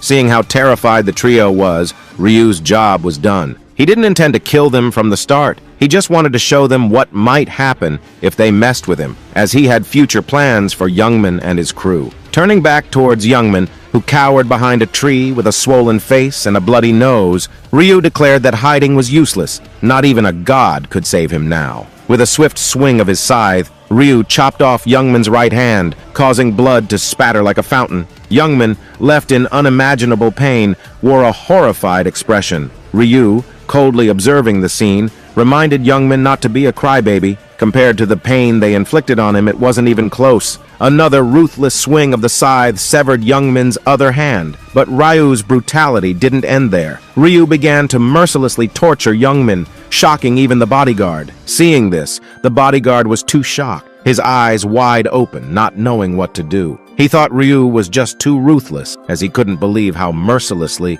Ryu chopped their body parts like it was nothing. Even when they lost the will to fight, Ryu continued torturing them until they begged for death. Then continued saying others might feel he is too ruthless, but he liked this type of people. As Ryu was chopping off Youngman's other leg, the bodyguard was in awe, seeing the ruthless Ryu. He was in love. The bodyguard was still lost in his daydream when Ryu's voice abruptly woke him up. After the brutal torture session had concluded, Ryu strolled casually toward Ahrin and the bodyguard, inquiring if they were okay. They responded with a bit of panic, expressing their gratitude to Ryu. Pointing his thumb nonchalantly towards the incapacitated Youngman and his crew, Ryu remarked that they didn't need to worry about them. They were in a condition where they couldn't even masturbate. Ahrin and her bodyguard bowed their heads once again, thanking Ryu for his intervention. Curious, Ahrin asked what would happen if Youngman and his men died due to excessive bleeding. Ryu bluntly stated that if they died, they die, comparing them to wind beasts. Observing Ahrin's compassionate nature,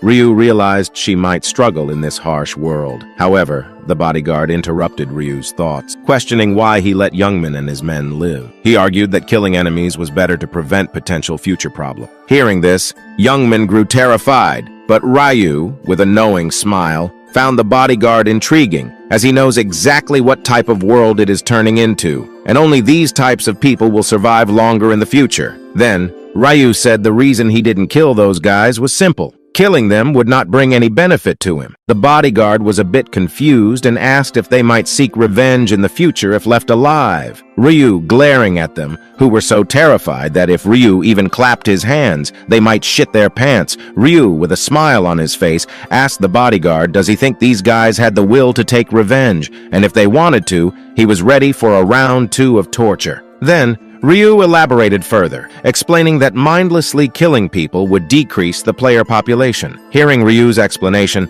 the bodyguard had a moment of realization. He grasped what Ryu meant. Fewer survivors in each round meant fewer available spots for people to pass. In that moment, the bodyguard's admiration for Ryu deepened. He saw Ryu not only as strong, but also incredibly smart, finding him downright amazing. Understanding the situation, the bodyguard sighed, declaring that he wouldn't pay attention to these useless trash. Once again, he thanked Ryu for his assistance, but then the bodyguard stopped Ryu, asking if Ryu could tell his real name or even his bank account name so that he could compensate him. Ryu didn't stop, and with a cold voice said, "No need." And just like that, he vanished into the deep forest. Now the bodyguard was left wondering. Ryu had just helped them, and didn't even ask for anything in return. He would have to report this to the heavenly demon. However, a groaning voice interrupted his thoughts. As he turned back, it was young men crying in pain. Seeing them, the bodyguard was too eager to kill them. But as Ryu told them not to, he somehow managed to control his anger.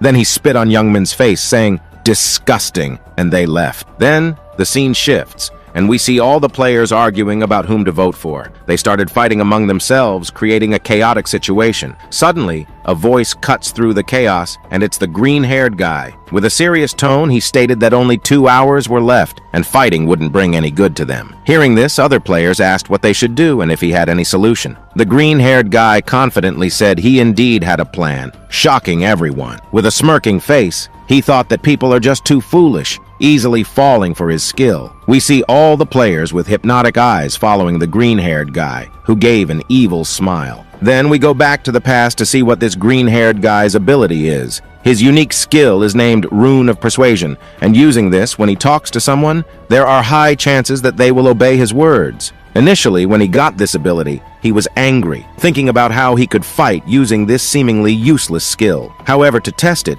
he saw a woman struggling to fight 3 goblins. He started shouting that the woman was in grave danger and that they should help her. As soon as the other players heard his words, they started running toward the woman to save her. He realized how deadly his skill was. Just by communicating with someone, he could manipulate their minds to do whatever he wanted. Now the task of becoming the zone leader was a piece of cake for him using this skill. Then the green-haired guy said they first have to decide on some candidates so they can narrow down whom to vote for, and they will select 5 candidates. Hearing this, the players said it's not a bad idea, and they don't think they have any better idea than this. Now, the green-haired guy started to laugh, thinking his plan is going smoothly. The crowd was in deep thought about which 5 people to choose, and the green-haired guy was seeing this, enjoying the show as he knew he would be there as one of the 3 candidates. Now the players started to see him as a reliable guy. Just as he thought, someone from the crowd said he wanted the green-haired guy to be one of the 5 candidates. And following him, others also started saying yes. When all the players were fighting, not knowing what to do, he was the one who guided them, so he could become a good leader. Hearing this, the green-haired guy tried to act like he didn't expect anyone would have said his name, saying he is not capable enough to be a leader. But all the players started to praise him, saying he has the qualities of a leader. From inside, the green-haired guy was just too happy, thinking about how foolish all these players are, easily getting manipulated. Then he said if all the players are saying so, although he didn't want to, he will become one of the candidates. The remaining 4 candidates went like this. They selected Black Scythe, who was ranked first. Then a guy named Life is a documentary, who was ranked second. Then the green-haired guy said, as all the candidates were selected, now he will start with a warm and kind smile. He said that if he becomes the zone leader, but before he could finish his sentence, Life is a documentary intervened, saying this is all bullshit. As the green-haired guy turned back, he saw a muscular guy with a tattoo on his neck cleaning his ear with his pinky finger. His name was Life is a Documentary, the second-ranked guy in the zone. With an angry face, he said he can't listen to his bullshit anymore. Hearing this, the green-haired guy, with a serious face, started to say that his use of words was too harsh and people like him would not become good leaders. But Life is a Documentary got furious, saying he is not here to listen to a lecture, especially not from a weak, pathetic guy like him who looks like he still drinks his mommy's milk. Now hearing this, the green-haired guy got a little angry, but he was also shocked. thinking if his skill was not working on him. And if that's the case, then that means his level is higher than his. Life is a Documentary started to threaten the players, saying if they don't vote for him, he will kill everyone. Now hearing this, the green-haired guy laughingly started to lecture him again, saying, does he really think people will listen to him if he threatens them and chooses him as the leader? But before he could finish his sentence, Life is a Documentary's blood was boiling in anger. Suddenly, in a slash, he slashed the green-haired guy's neck and blood splashed everywhere. At first, the green-haired guy didn't realize what happened, but then, holding his neck in immense pain, he was trying to say something, but words were not coming from his mouth. And just like that, the green-haired guy died. Now, Life is a Documentary, blood on his back and clothes, and with a serious expression, said he doesn't like when someone lectures him, and if they don't vote for him, they'll also die like this piece of shit. Seeing this, all the players started shouting and panicking, saying he killed the green-haired guy and he is a psycho. Hearing this, Life is a Documentary pointed his bloody dagger toward the players and with a deadly look said, so what if he killed him? And if someone has any issue, he can come forward, and he will treat him very well. The people who got manipulated by the green-haired guy, still a little hypnotic, started saying, Life is a Documentary is a psycho, and they will never vote for him. Now hearing this, he let out an evil smile. In a flash, he dashed toward them and started slaughtering them. After a while, his whole face and clothes got covered in blood, and he was very happy and excited, killing people without worrying about the corpse. The thought that he can kill as much as people without anyone stopping or arresting him excited him even more. Then he started to laugh with a wide smile and a bloodthirsty look, thinking, now with that, everyone will vote for him. Once he becomes the zone leader, the first thing he will do is kill that arrogant bastard Black Scythe. Meanwhile, Ryu was just chilling and killing some goblins, leveling up to level 16. Now he was a bit disappointed because when he reached level 16, even after killing 200 monsters, he didn't level up at all, as the level of monsters is not higher than 10, so the experience is too low to level up anymore. But then, the 3 hours passed, and a yellow light covered Ryu's entire body. In the next scene, we see everyone slowly getting transported to a different place. Some players were dead, while some were scared, and some were heavily injured. Seeing these horrible scenes, the bodyguard and Aren were shocked and speechless, wondering what the hell just happened here,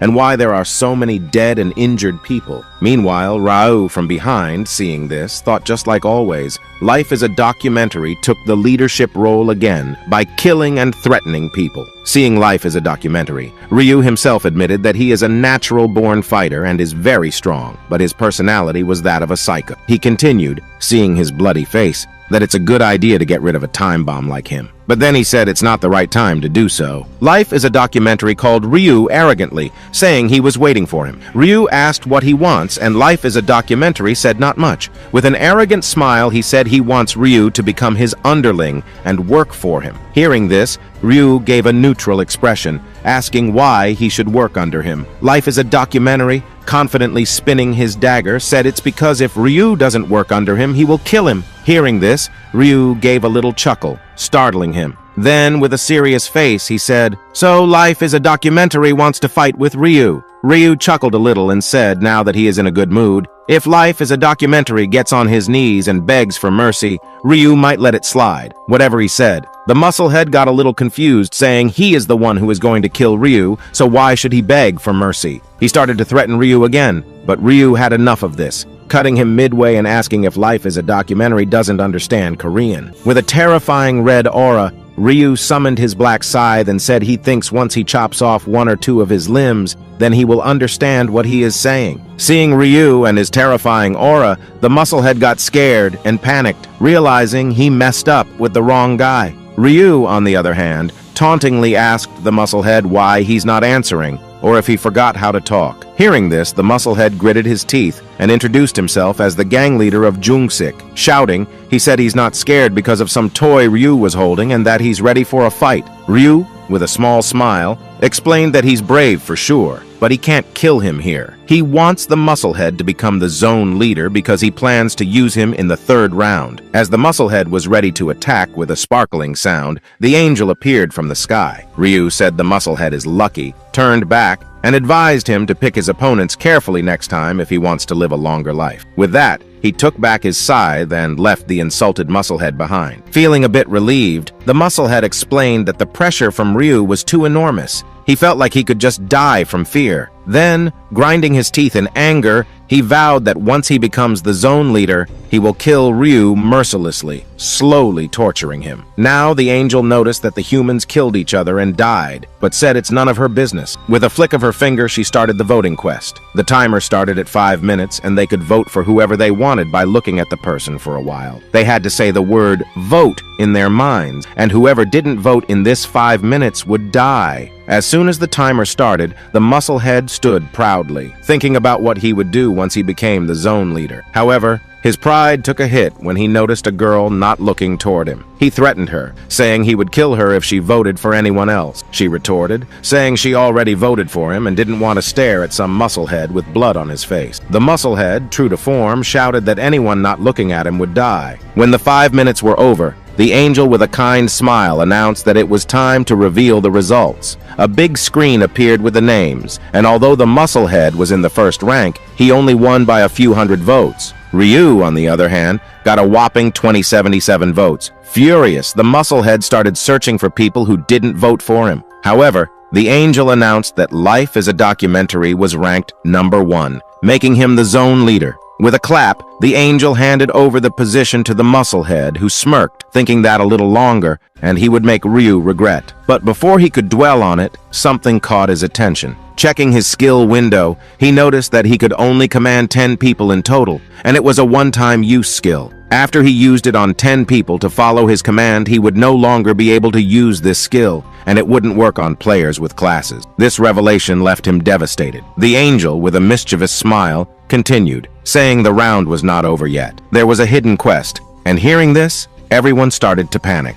Then, a quest window popped up, explaining that they could obtain a class after acquiring a class-related item, leaving everyone confused about what this meant. The angel then explained that they would have completed this quest if they had reached level 10 before the vote began. Hearing this, a man scratching his head asked how he could kill monsters when there were no monsters around. The angel's facial expression became a little intense and angry as she said, "There were monsters everywhere. It's just that they were too lazy and scared to find them." The angel continued, revealing that a total of 80,000 people worldwide had acquired a class in the second round before the vote. She also mentioned that someone from their zone had achieved this feat. Everyone was shocked and asked who it was. With a flicker of her hand, the angel displayed a big system window with all the information. There, Ryu was ranked 1 in the entire world and was the first to acquire a class, followed by Heavenly Demon. As everyone stared in amazement, not only did Ryu get a class, but he was the first in the world to do so. On top of that, his class name was Grim Reaper, the god of death. While whispers circulated about Ryu, he stood casually with his hands in his pockets, just chilling. Now, upon seeing the words, Grim Reaper, the god of death, everyone was shocked and began gossiping about what kind of class that could be. Some commented that just the name itself sounded incredibly powerful, and they wondered if that's why Ryu was wielding that massive scythe. Amidst the gossip, the musclehead was getting annoyed because his plan was to use his zone leader skill to control Ryu and beat him into a pulp. But who would have known that Ryu had obtained a class from who knows where? So guys, today we have 4,500 likes. Please like and subscribe to support the channel. Now, let's continue.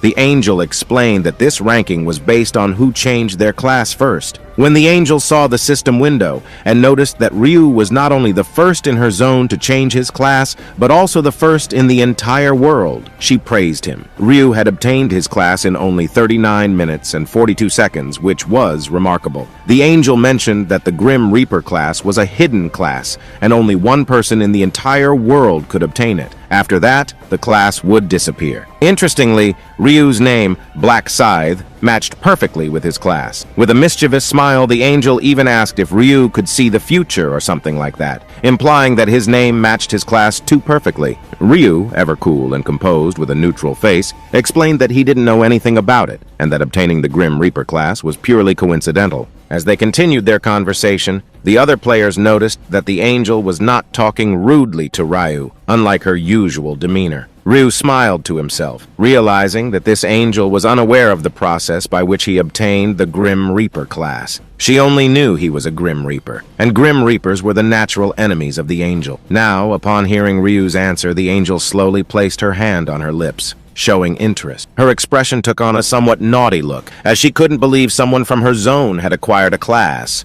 This meant that Ryu would be the only one unaffected by the zone leader's skill. Hearing this, all the players got a little confused and began asking what she meant. The angel decided to explain everything related to this with a warm smile. She clarified that the zone leader's skill, authority, would not work on people who had obtained a class. This meant that the musclehead would not be able to command Ryu. She also added that she forgot to mention the most important information. The zone leader could only use their skill on 10 people, and it was a one-time use skill, not an unlimited one. After hearing this information, a chilling silence fell among the players. Meanwhile, the musclehead was greatly annoyed and he cursed the angel, wondering why she had revealed this to everyone. He even muttered, "Is she a bitch?" The angel responded by saying that the fastest player to receive a class should receive a deserving reward. With a flick of her finger, she granted Ryu 2 rewards. The first was a low-rank armor selection coupon, and the second was a mysterious chest. Ryu wasted no time and immediately opened the armor selection. In front of Ryu, 3 different armors appeared: a plate armor,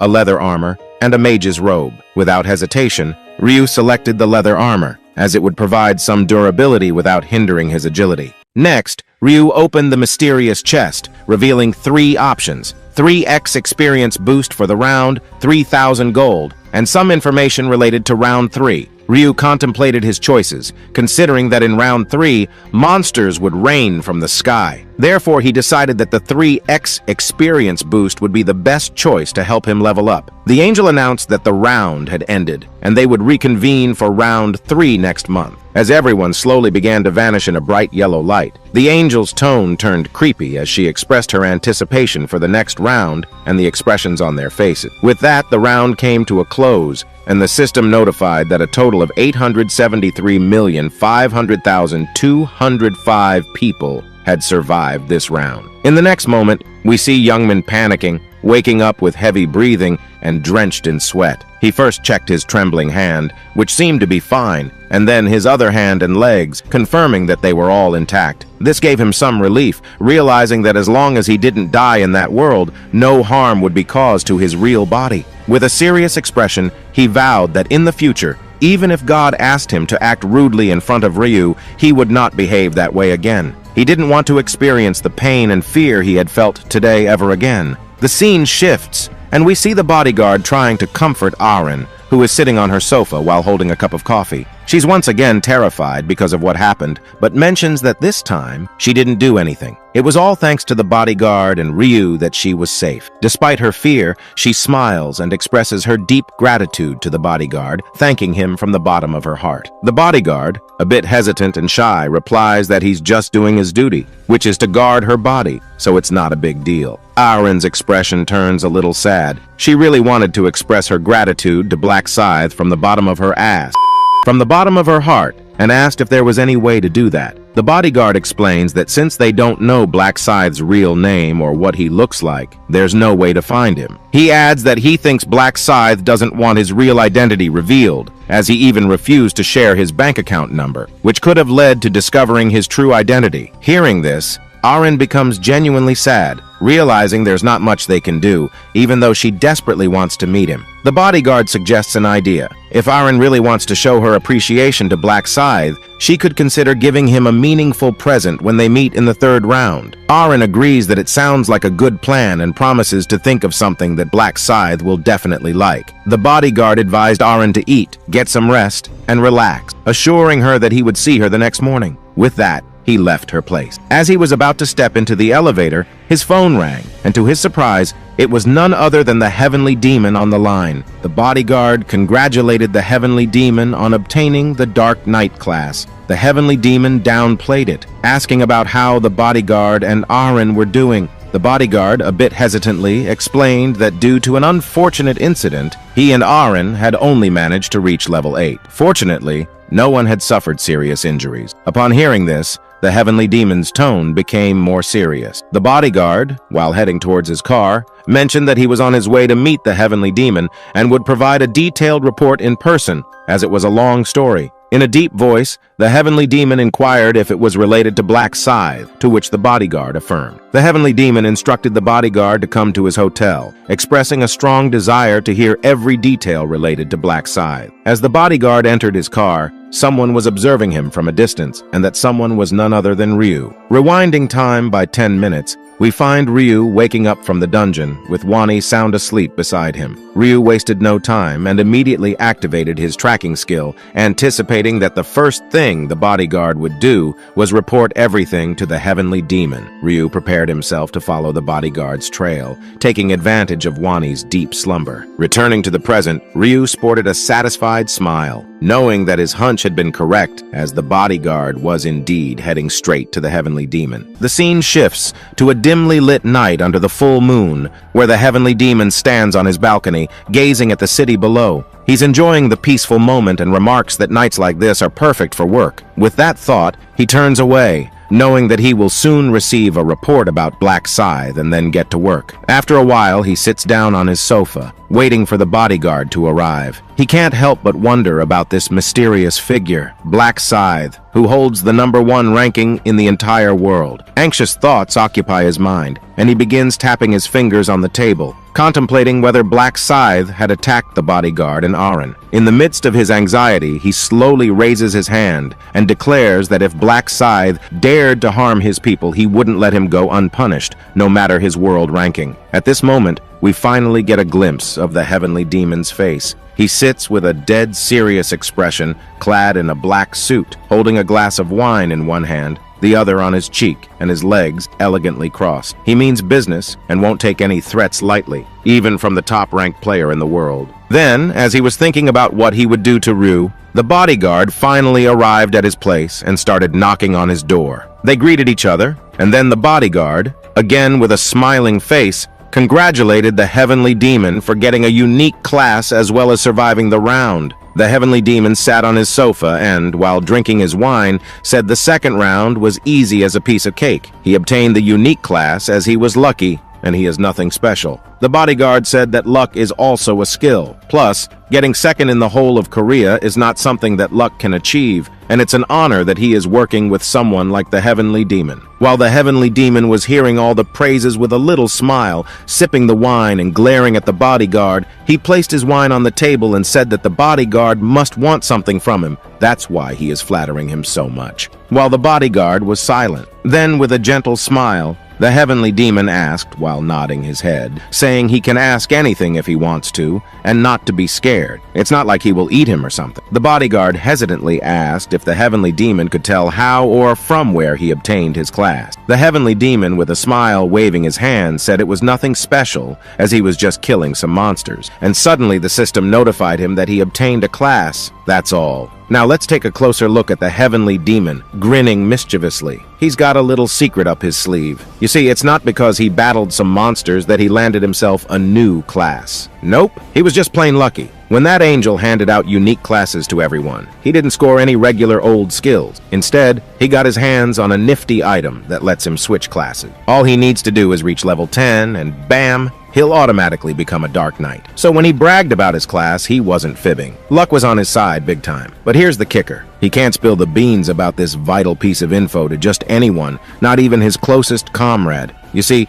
people can change their tune at the drop of a hat, and he's not about to trust anyone but himself. He's playing his cards close to his chest. Now our heavenly demon gets down to business, his tone serious as a heart attack. He's eager to hear how they got banged up during the second round. His eyes turn icy as he asks, "Was it Black Scythe?" It's a chilling look, let me tell you. The bodyguard, quick on his feet, reassures him it wasn't Black Scythe who did the damage. In fact, he was their savior in this mess. The heavenly demon raises an eyebrow, surprised for a moment. He wants the full scoop, every last detail. So the bodyguard spills the beans, telling the whole tale of what went down, and then he drops a concern bomb. He's worried that Aaron might have taken a hit mentally from all of this. The heavenly demon sat there, deep in thought. His fingers were all twisted up, showing just how close he came to losing his trusted subordinate and nearly losing Aren. It was a real serious situation. He picked up his glass of wine from the table, taking a sip, and then he asked about the fate of the guys who tried to off his bodyguard. He wondered if Black Scythe had given them a painful end. The bodyguard spilled the beans,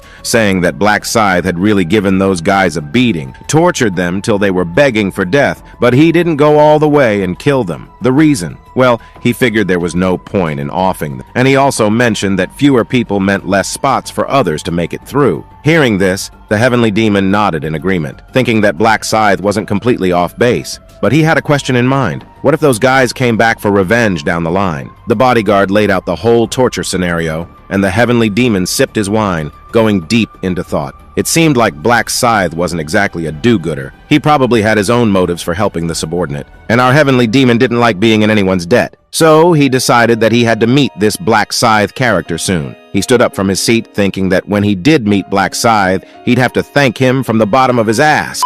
Sorry, from the bottom of his heart. He made it clear that he wanted to keep an eye on Black Scythe, and that if the guy needed anything or asked anything of the bodyguard, he had to report it pronto. Being indebted wasn't his thing, and he wanted to stay on top of things. Then, as he was leaving, the heavenly demon stopped midway, turned back, and with cold eyes like a venomous snake, he addressed those who had attempted to harass Aren, referring to them as sons of bitches. He asked for their usernames. As we zoomed out, we saw Ryu standing outside the building of the heavenly demon. He was ready to leave the place as his work was done. Now he knew where the heavenly demon lived, and his plans would proceed smoothly. The heavenly demon was a very strong player, given his class, Dark Knight, which was terrifying. To use the skills of a Dark Knight, the user had to collect a certain aura called Dark Aura, obtainable only by killing a person and absorbing their life essence. This class suited someone like the heavenly demon, who had a penchant for killing, but he targeted only those he considered bad. Ryu pondered with a sweet face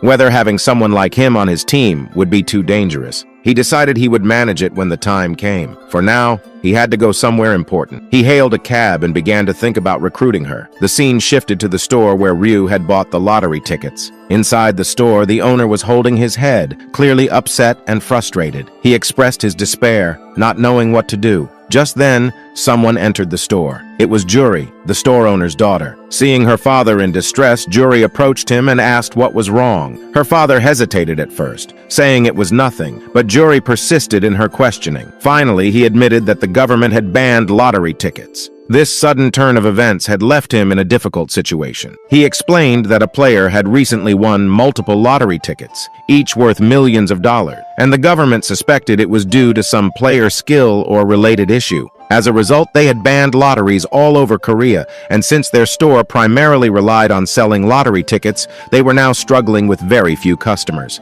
Juri, with a warm smile, assured her father not to worry. She mentioned that she would be graduating soon and would find a part-time job to help with their financial situation during this emergency. Her father, however, insisted that her main focus should be on her studies, as her dream was to become a doctor, and he would handle the money problems. With a bit of a neutral expression, Juri revealed that she had given up on becoming a doctor due to the current situation in the world. Her father suddenly realized the weight of his worries and anxieties, expressing concern about what might happen in the next round and the thought of something happening to Juri being too much for him to bear. He confessed that, despite wanting to be normal, he couldn't help but worry, and if things continued this way, he felt like he might go crazy. Seeing her father in such a state, Juri reassured him, holding his hand and telling him not to worry. She explained that now that she had a class, she wouldn't easily die in some otherworldly place. Her father, still puzzled, asked what she meant by having a class. In response, Juri used her skill. She placed her hand close to her father's hand, and a bright yellow light emitted from her hand, entering her father's body. The sudden display of her power left her father shocked and bewildered. With a bright smile, Juri raised her hand, which emitted a radiant yellow light. She explained to her father that he should be feeling a bit better now because of her unique skill, which she had gained from the other world. Her father indeed felt a lot better than before, and praised Juri for her abilities. He thanked her, and she assured him that he could let her know whenever he was feeling down, and she would use her skill to relieve his worries. With great enthusiasm, Juri encouraged her father to cheer up, and he chuckled, agreeing that whatever would happen in the future, they shouldn't worry about it now. They would face it together when the time came. Just then, the doorbell rang, signaling the arrival of a customer. Juri's dad turned to welcome the customer, but was immediately shocked when he saw that it was none other than Ryu, the person responsible for the government's ban on lottery tickets. Juri whispered to her dad, asking who he was, and her father panic-strickenly replied that he was the person who had won 115 lotteries, all in first place. Due to his winnings, the government had banned lotteries, causing significant trouble for their store. Ryu, with a pat on his shoulder, slowly approached the store owner and asked if he remembered him, mentioning that he had bought many lottery tickets from here a month ago. Juri's dad hesitated but admitted that he did remember. Before he could say anything more, Ryu bowed down, startling her father. Ryu apologized, stating that because of him, the store owner was in trouble. He had seen on the news that after he had won the lottery, the government had banned it, and since the store's main income came from lottery ticket sales, the store owner was facing difficulties. Ryu sincerely expressed his regret. Hearing and seeing Ryu, Juri stared at him, feeling somewhat tense and nervous for some reason. Her father waved his hand, saying that it wasn't Ryu's fault and that it was okay. They weren't starving because they couldn't sell lottery tickets anymore. However, Ryu insisted that it wasn't okay. He believed that since he had caused this trouble, he should be the one to solve it. Ryu handed Juri's father a white envelope and explained that it was compensation. Inside the envelope was $10,000. Before they could say anything, Ryu left, leaving them bewildered. Holding the envelope, Juri's father deep in thought. Juri and her dad decided to return the money, and Juri hurriedly ran to catch up with Ryu. Then we see Juri finally catching up with Ryu, shouting his name from behind. Hearing her, Ryu stopped, and as she came closer, she wore a curious expression and asked if he was Ryu. Ryu in turn asked if she knew him, and she hesitantly replied that they were in the same class at college. However, Ryu still didn't recognize her, which left her a bit surprised. She asked if he really had never seen her in class. Ryu responded with a warm smile and explained that he was a single, virgin, a shut-in loser, and not good at socializing with people. Then he admitted that he did know her because she was the one he was after for his team. She possessed buffing and incredible support skills, and he had met her in his 27th life on the 7th round, where he had saved her life. There, he had found out that she was his classmate, so it wasn't entirely a lie when he told her he didn't recognize her. Juri, a bit hesitantly, asked Ryu if they could go to a park to talk. Ryu, with a warm smile, nodded and agreed. The scene shifted, and we saw both of them sitting on a bench in the park, somewhat resembling a couple on a date. Juri handed the money envelope to Ryu, insisting that they couldn't accept such a large amount of money. Ryu, knowing that this was precisely why he had given her the money, refused to take it back, which startled Juri. She strongly insisted on him taking at least some of the money, as her hand was starting to hurt from holding it for so long. Ryu firmly declined, explaining that he had given the money to the store owner because he felt guilty for being the reason behind the store's loss of income. Therefore, he couldn't take it back. Hearing this, Juri began to panic, saying that the amount was too large,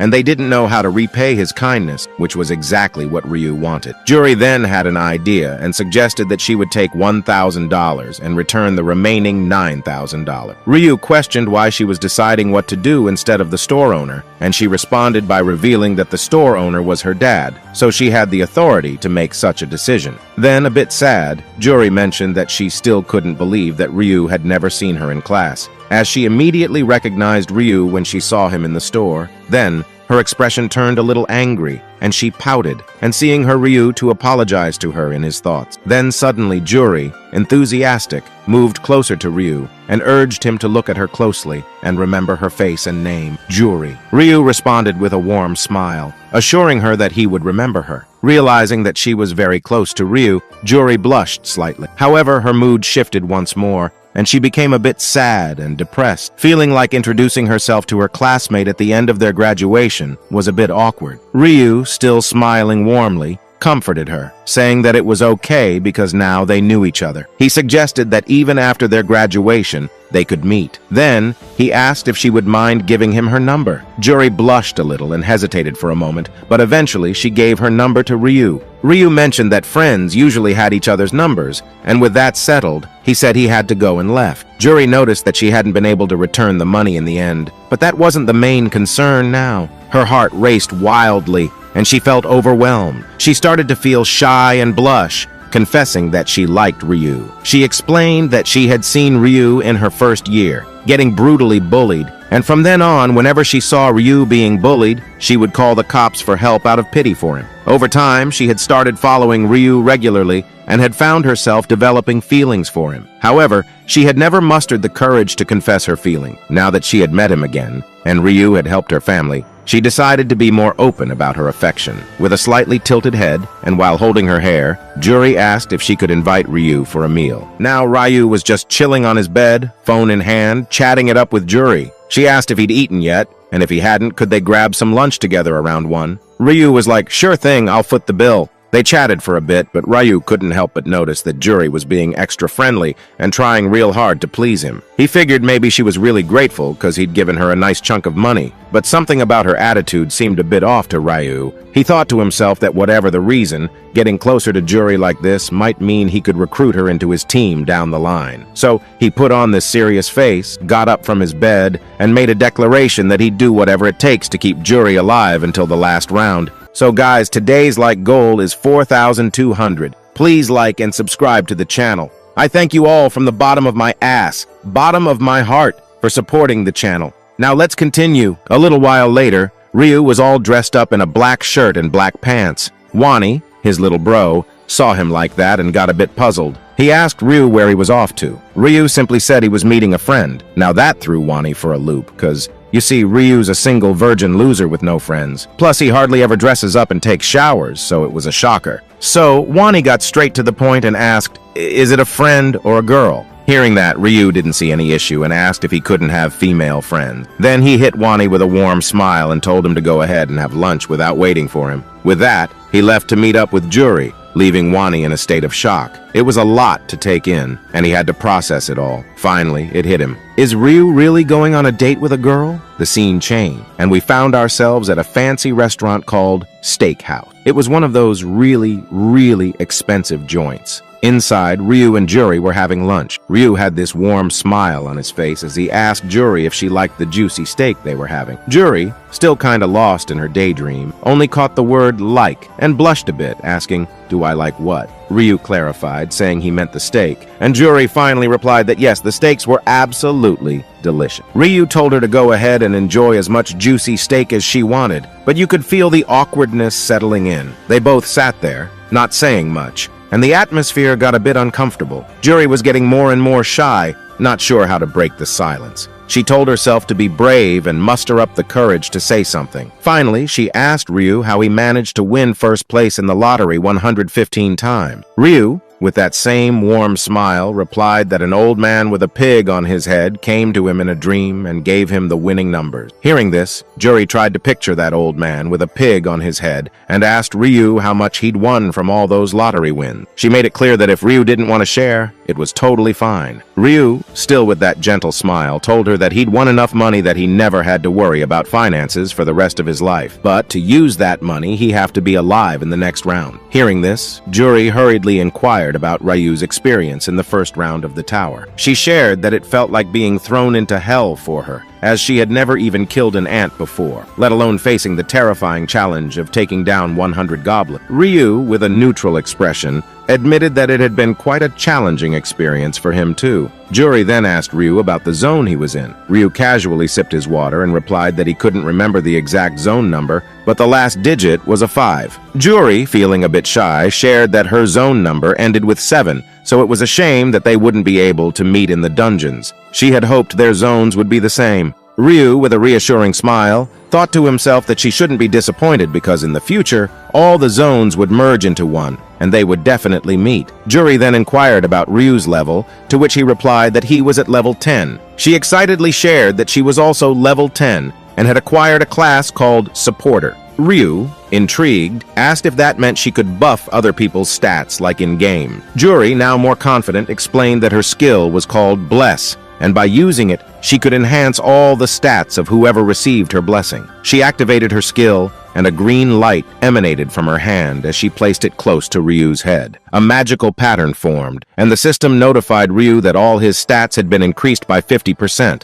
an effect that would last for 3 hours. Impressed, Ryu complimented Juri, calling her skill cool. Deep down, He already knew about her skill from his previous life, but the feeling of sharing a meal with a friend was new to him, and he genuinely enjoyed it. The awkwardness that had initially hung in the air had dissipated, and they both continued to enjoy their meal with smiles on their faces. Then, Ryu expressed his gratitude to Juri for the buff, feeling invigorated by the enhancement. Juri, however, gave him a playful glare before breaking into a joyful smile. She assured Ryu that it was no big deal, and that if he ever needed anything from her in the future, he could call her any time, and she would be there with her thing. Ryu simply nodded in agreement, saying, "Okay."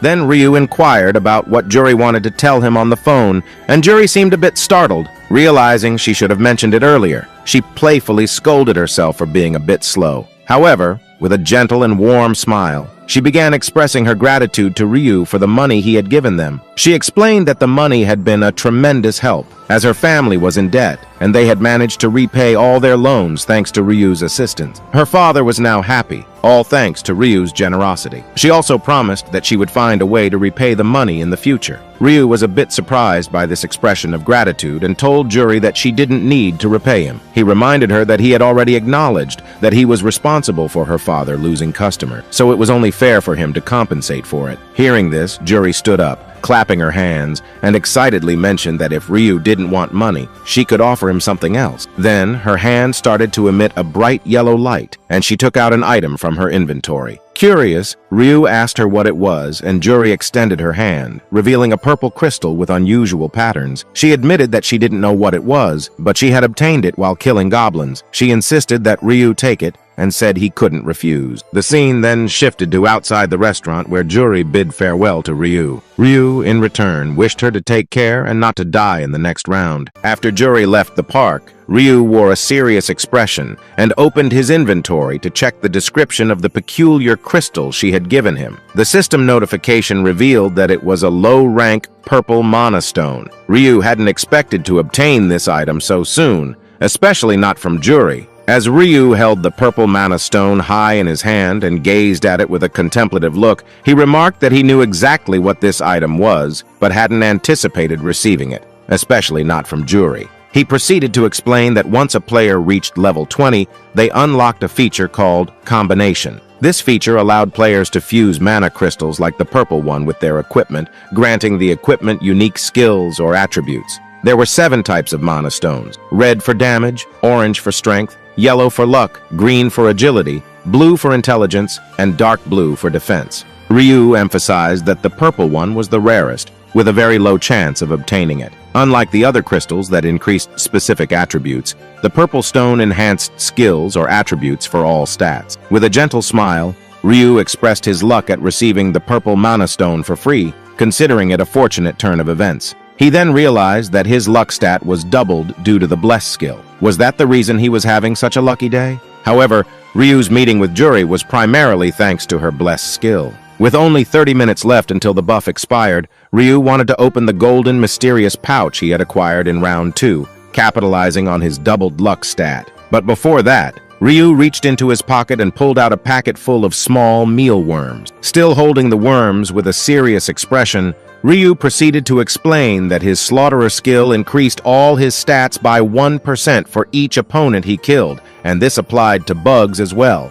With that, he threw the packet full of bugs onto the ground and, with a solemn face, offered his apology. Then, he began stomping on the bugs. As he continued to stomp, the system notified him of his progress. 45 opponents killed, then 67, until he finally reached his 100th kill, causing all his stats to increase by 100%. After this bug-squashing exercise, Ryu checked his status window. His luck stat had skyrocketed to an impressive 45. Initially, his base luck was 15, but with the help of his slaughterer skill, he had boosted his stats by 100%, bringing his luck stat to 30. The Bless skill from Juri had further increased his stats by 50%, resulting in his luck reaching 45. Ryu then retrieved the mysterious gold pouch, and the system notified him that it was a gold pouch, and upon opening it, one could receive gold coins ranging from 1 to 9,999, determined randomly based on their luck stat. Ryu cautiously opened the pouch,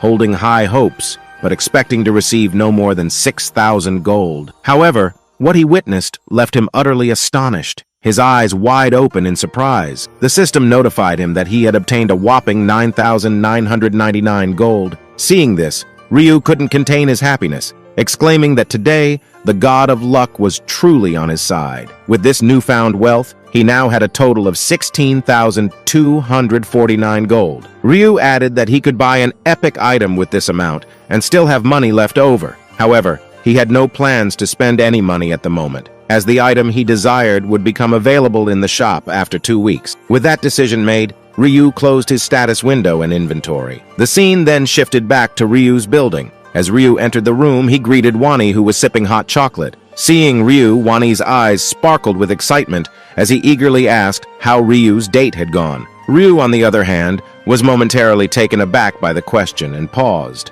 Without offering any details about the date, Ryu simply sat on the sofa. Wani, sensing his brother's reluctance to discuss it, asked if Ryu wasn't coming home after a date with the girl he had feelings for. Ryu, feeling a bit awkward, replied, dismissing the question and redirecting the conversation by asking what Wani had eaten for lunch. Wani, feeling comfortable in his seat, replied that he had enjoyed black bean noodles, emphasizing how delicious they were. Ryu, with a joyful smile, assured Wani that he could have ordered something even better. Wani pouted, defending his choice of black bean noodle, explaining that he had been craving them for a long time. Ryu reflected on how just 1 month ago, they were in a dire situation and had to beg for food. Now, with money, Wani still enjoyed his previous lifestyle of food, which Ryu found perfectly fine. He was genuinely happy to see Wani enjoying himself. As Wani engrossed himself in watching the epic battle between Luffy and Kaido in one piece, his excitement palpable, Ryu's thoughts were elsewhere.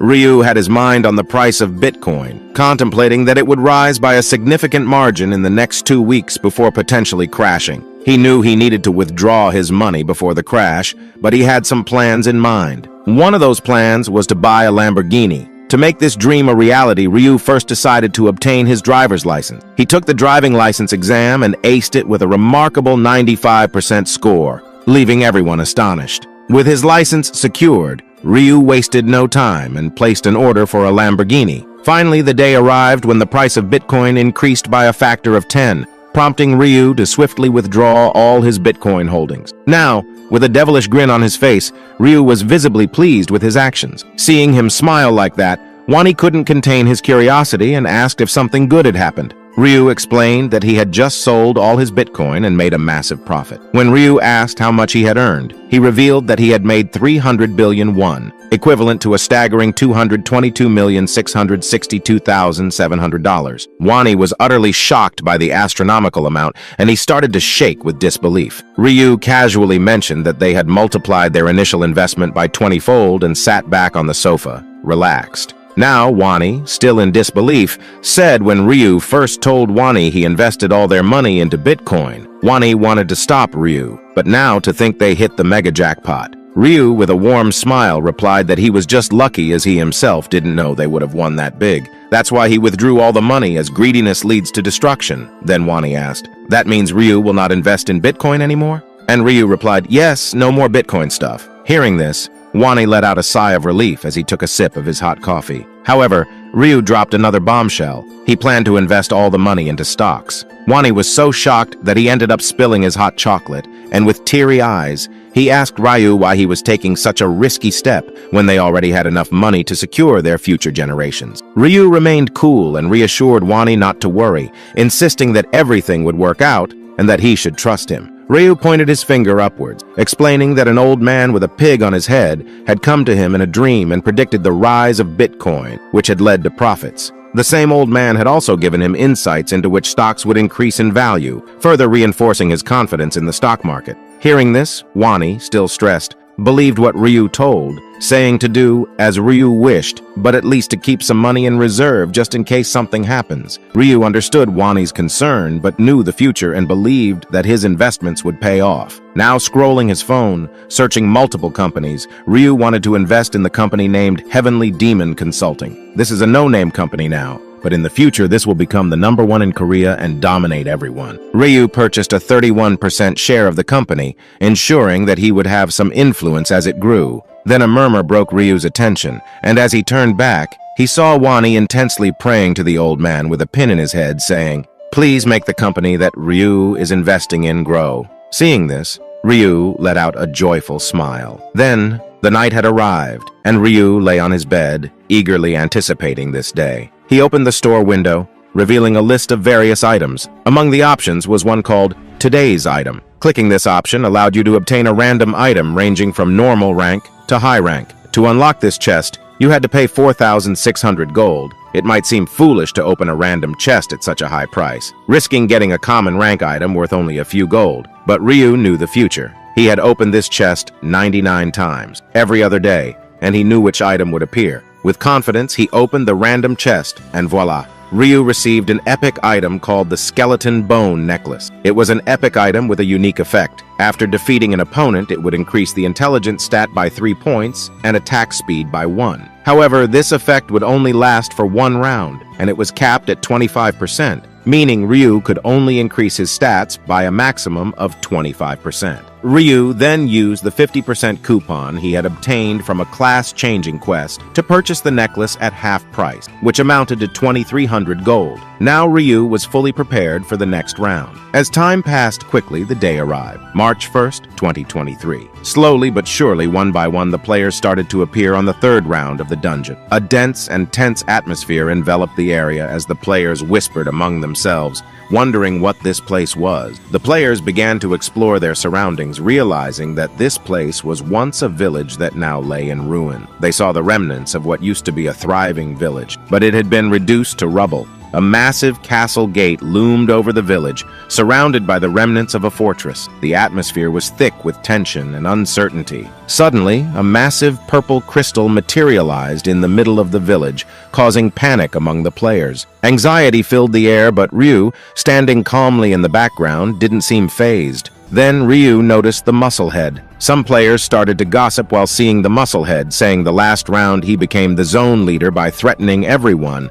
and he literally started slaughtering whoever didn't obey his command. Some even started saying the Musclehead is not worthy of becoming a zone leader, and Black Scythe should be the zone leader. Then one player, in panic, said to his friend not to say it so loudly as if the Musclehead heard him. He could use his authority skill on him and make his life miserable. But he, with an arrogant tone, replied that he doesn't care, as the Musclehead can only use his skill 10 times, and after that, he is no more than an ordinary player, so what is there to be scared of? Now hearing this, the Musclehead got furious and started shouting, calling them bastards, but the whispering didn't stop, and the players again started to make fun of the Musclehead. Now the Musclehead got furious. His blood started to boil, and he turned with great force, started shouting, asking who Mother asterisk air just spoke. But everyone was just silent, and the Musclehead couldn't do anything in this position. He started to grind his teeth in anger, thinking he knew this would happen, only if that bitch Angel didn't reveal everything related to his skill. Things would have been different,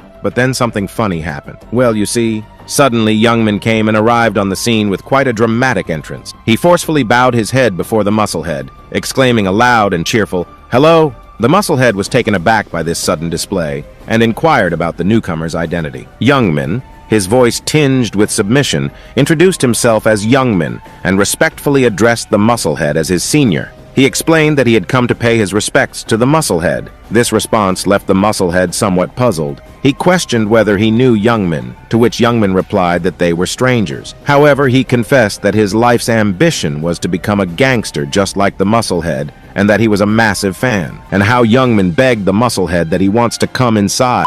He wants to come under the Musclehead's team. The Musclehead couldn't help but be surprised by Youngman's unusual aspirations. He wondered, what kind of crazy guy dreams of becoming a gangster like me? Before the Musclehead could respond, Youngman just came to his knees and bowed his head, saying he will serve the Musclehead for the rest of his life, and will do anything that the Musclehead will say. And he requested, saying, "Please, I beg you, take me in." Now seeing this, the Musclehead started to laugh, thinking he has seen all types of psychos in his life, but it is the first time he saw this type of psycho. Then the Musclehead extended his finger, pointing towards the gathered players, questioning whether something was wrong with Youngman's eyes. He remarked that everyone seemed to dislike Youngman, yet he wanted to join his team. Youngman, filled with excitement, clenched his fist and tapped his chest, wearing a wide smile. He made it clear that he doesn't care what other players think or say. He just wants to come inside the Musclehead, and he can do anything to come inside the Musclehead. Now the musclehead was hearing this with a serious face, and after a pause, the musclehead, with a grinning smile, replied that he likes people like Youngman, so he would take Youngman under him, take responsibility, and raise Youngman. Hearing this, Youngman was overwhelmed with gratitude, repeatedly bowing and expressing his thanks. It was truly an honor for him. Meanwhile, the other players couldn't help but gossip about the unexpected partnership. They found it hard to believe that Youngman had teamed up with the musclehead, and some questioned Youngman's sanity. However, as they observed the musclehead and Youngman laughing and chatting happily, they couldn't resist making remarks. They suggested that there is a saying that birds of a feather flock together, so it's not weird seeing one piece of shit getting attracted toward another piece of shit. So today's like goal is 4,700. Please like and subscribe to support the channel. Now let's continue. Then out of nowhere, the angel descended from the sky with a dazzling entrance, startling all the players. She floated in the air for a moment, seemingly calculating something. She then announced that there were 90 fewer people than in the previous round. Hearing this, the players started to get confused, asking, "What does that mean?" But before they could say anything further, a quest window came in front of them, stating that their quest was to protect the purple crystal from being destroyed by monsters. Only 1,255 players would survive this round. Now, seeing that there were 90 fewer players than before, confusion and panic spread among the participants. The angel, still floating with her hand on her lips, politely explained that she couldn't go to the real world and kill anyone, as that would mean those players died in the real world for some reason. A player shouted in shock and panic, realizing that only 1,225 players would survive this time, which was 1/4 of the total players. As all the players slowly noticed it, they started to panic, and some started to scream. A player asked the angel, "Is there an error? In every round, only half of the players survive. So how?" But before he could finish his sentence, the angel burst into laughter. She started to laugh loudly while holding her stomach, her laughter echoing throughout the entire area. So there they were, the whole gang of players listening to that angel with their eyes wide in horror and panic. She fired back at him, calling them filthy monkeys and saying angels ain't no dummies. She made it clear there was no error in the rules. With a point of her finger in a cheerful tone, she dropped a bombshell on him. She reminded him that everyone had survived the last round, so it was only natural that only a quarter of them would make it through this time. That sent the already freaked-out players into an even deeper panic. The angel's look turned deadly serious as she laid out the quest details. In this village, there were 4 castle gates, and every 30 minutes, monsters would start pouring out of them. Their mission? Protect the purple crystal from getting wrecked by these beasties. There were going to be 4 waves of monsters, and if they couldn't keep that relic safe, they'd be hit with a big, fat penalty. To make things a bit easier, she said they'd be ranking players based on the number of monsters they killed. That's how they'd figure out the top 25% who'd get to live. And just to sweeten the deal, she dropped the monster's power by 1/3. Now, there was this musclehead in the group, grinning like he had it all figured out. He thought this round would be a cakewalk. All he had to do was slaughter a bunch of monsters, and he even had that authority skill to back him up. Easy peasy, right? The angel clapped her hands, making sure she got everyone's attention, saying she almost forgot to say the most important thing. She stared at the musclehead and said that in the last round, life is a documentary became the zone leader, right? So he can use the authority skill to command 10 people without any class. Then she questioned, did no one think about what will happen if the zone leader dies? And as soon as the musclehead heard this, he became like a statue without saying anything. Then the angel, with a wicked smile, explained that if the zone leader dies from a monster, or any natural cause, like if he killed himself or fell down on a dagger and died, the zone leader's position will remain empty, and they will have to vote again to decide who will become the next zone leader. But what if the zone leader got killed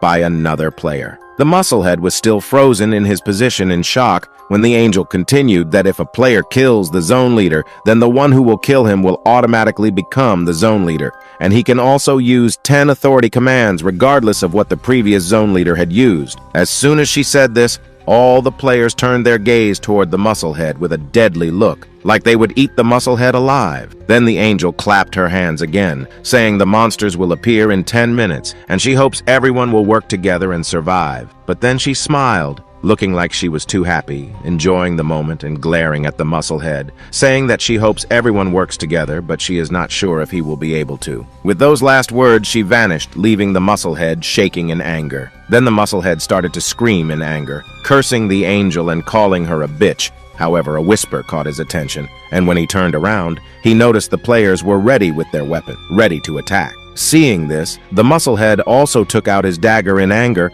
and started to shout, saying if they want to die this badly, they can come and he will fulfill their wishes. But the players didn't back down, explaining that the musclehead could only use his authority 10 times, and if they all attacked him together, he wouldn't be able to defend himself. Just when tensions were escalating, an unexpected turn of events occurred. A heavy, commanding footstep echoed, drawing everyone's attention. It was none other than Ryu, who walked past the players with a majestic aura. They made way for him as he approached the musclehead. Noticing Ryu coming toward the musclehead, he started to panic and asked, "Why is Ryu coming close toward me?" But Ryu didn't say anything, and he just walked close to the musclehead, and with a chilling cold tone said, "Don't be afraid. I'm not here to kill you. If I wanted to kill you, you wouldn't be alive in the first place. I'm here to say something to you." The musclehead just stood there with a sweaty face. Then the musclehead, still scared but not showing it to everyone, replied that he's not scared at all and he's listening, so Ryu can say whatever he wants. With a touch of arrogance, the musclehead added that although Ryu was strong, if they were to fight, he would make sure to at least chop off one or both of Ryu's hands. He declared that he wasn't scared of Ryu's threats. However, before he could finish his sentence, Ryu began to smile wickedly. This sent shivers down the musclehead's spine. Then Ryu, with a cold expression and a cool pose, hand in his pocket and the other holding his black scythe, suggested that the musclehead seemed to be in a tight spot. He proposed an offer. How about he protect the musclehead? The musclehead was left utterly bewildered and stood there in confusion as Ryu explained that he will stand behind the mushhead and protect his ass so that no one can fuck his ass up. Now hearing this, all the players got shocked, saying, "Why is Black Scythe protecting the musclehead? So if they want to kill the musclehead, they have to fight Black Scythe too. And if it is, they will not be able to face two strong opponents." This declaration sent shockwaves through all the players. They couldn't understand why Black Scythe, Ryu, would protect the musclehead ass. They realized that if they wanted to kill the musclehead, they'd have to face off against Black Scythe too, and that it's impossible to fight against Black Scythe. Meanwhile, the musclehead was listening to the whispers, thinking that just the name of Black Scythe was enough to strike fear into the players. With a somewhat unsure and cautious tone, the musclehead asked what Black Scythe wanted in return for his protection. Ryu, always cool and collected, casually replied that he didn't want much. Then, his expression turned serious as he stated that the only condition was for the musclehead to follow his orders. This condition seemed to take the musclehead by surprise, as he realized that Black Scythe was essentially offering him a subordinate role. Curious and cautious, the musclehead inquired why Black Scythe was making such a kind offer. Ryu cryptically replied that he couldn't tell him. When the musclehead asked about the nature of the orders he'd have to follow, Ryu gave a similar response, saying he couldn't reveal that either. He advised the musclehead not to talk too much and simply follow his commands. He doesn't have the entire day here. The musclehead found himself in deep thought. He didn't want to become Black Scythe's subordinate, but he feared what might happen if he rejected the offer. Would Black Scythe come after him? In a state of panic, he nervously gulped, feeling the pressure of the decision weighing on him. Ryu urged him to give his response quickly, as the other players were eagerly waiting for his answer. Hesitantly, the musclehead declined Black Scythe's offer, stating that he wouldn't come under his command. Ryu fixed him with a cold, deadly look, and the other players started to get happy, saying, "Is the musclehead dumb?" If he had accepted the offer, Ryu would have protected his ass, but no, because of his ego, he rejected the offer. The atmosphere grew tense as a girl prepared her long sword and her friend readied his spear. Slowly, everyone geared up to attack the musclehead. Ryu, on the other hand, distanced himself from the scene, stating that he no longer cared about what happened to the musclehead. Whether he lived or died was none of his concern. Just as the players were about to make their move, the system sent out a notification. The first wave of monsters would arrive in a minute, catching everyone off guard. Their priorities shifted instantly, and protecting the crystal became their top concern. The players abandoned the idea of attacking the musclehead. Seeing an opportunity, the musclehead decided to follow Ryu, thinking that whatever Ryu was up to might be a better option. As he trailed Ryu, he noticed that Ryu was heading toward the third castle entrance. which was unguarded. Suddenly, a loud sound signaled the start of the first wave of monsters, startling everyone. Slowly, the massive castle gates began to creak open, and a chilling wind swept through, making everyone shiver. The system then delivered a grim notification. 9,800 weakened goblins were approaching, intent on destroying the crystal. Panic and fear washed over the players as they stood, clutching their weapons tightly. With creepy smiles and eerie noises, the bloodthirsty goblin horde emerged from behind the gates. They looked as if they hadn't eaten in 1,000 years, their hungry eyes fixed on the defenseless players. Even the musclehead got panicked, as he himself didn't expect 9,800 goblins to come. Without wasting any time, the musclehead started to run, finding a hiding position and started thinking, "Why isn't Black Scythe running? Is he planning to fight against all the goblins alone?" Then the musclehead started climbing a staircase, trying to go to a higher ground, saying, "Even if it's Black Scythe, he will not be able to face against thousands of goblins at a time." As the musclehead reached the top of the building, he noticed hundreds of goblins marching toward Ryu, and Ryu just standing there. He said, "Now Ryu will run with his tail between his legs, and this scene will be a sight to see." Then the horde of bloodthirsty goblins dashed toward Ryu, screaming, and Ryu prepared his black scythe. A group of goblins jumped toward Ryu, and Ryu, as cool as ever, without breaking a sweat, in a flash, chopped all the goblins. He didn't stop there. Like a killing machine, he continued to chop each and every goblin into small pieces with great force, displaying tremendous strength and precision. The musclehead, on the other hand, was left speechless. Seeing this, he couldn't believe what he was seeing. Then he thought, as Ryu got a class, that's why he must be so strong. After he obtains his class, then he will beat the crap out of that arrogant bastard. With that, the musclehead left to kill some goblins to level up and obtain a class. He also started to kill a single goblin at a time without any issue, thinking that in no time, he will obtain a class. Suddenly, an arrow whizzed through the air, narrowly missing the musclehead's face. He managed to dodge most of it, but the arrow grazed a small part of his ear. Angrily, he began searching for the person responsible, but in the chaotic crowd of players, it was impossible to identify the shooter. Fuming with rage, the musclehead declared that he didn't know who had attacked him, but once he found the culprit, he would peel his skin off. Before he could finish his sentence, he felt a piercing pain. As he looked back, the spear guy had already thrust his spear into the musclehead's stomach. The musclehead was really angry, so he grabbed the spear stuck in his stomach and with his dagger thrust it into the spear guy, killing him instantly. However, that was just the beginning. One by one, other players began to attack him, and he found himself desperately defending against their relentless onslaught. Even if he managed to survive this battle, he hadn't killed enough monsters to avoid automatic death when the round ended. Amidst the chaos, he spotted a barbarian-like player, Black Flame Dragon, ranked third in the zone. With a cunning grin, the musclehead used his command skill on him, instructing him to protect him at all costs. Meanwhile, Ryu was doing his favorite thing, yes, bullying the goblins. At this point, Ryu had slaughtered 502 goblins, and all his stats had increased by 100% because of the rain of slaughter. And because of the skeleton bone necklace, his stats further increased by 25%. On the other hand, the other players were barely defending themselves against the goblin, and finally, after a hellish battle, the first round got over, and 3,933 players were left, while 936 players died in this time. Then, Ryu slowly approached the battlefield where dead bodies of players could be seen. He was searching for the musclehead, wondering if he was still alive. On the other hand, the musclehead was heavily injured, but his suffering was far from over. With the players no longer distracted by the goblins, they started to attack the musclehead. One player bravely attacked him, but his attempt was swiftly crushed by the combined might of the barbarian guy and Youngmin. Seeing this,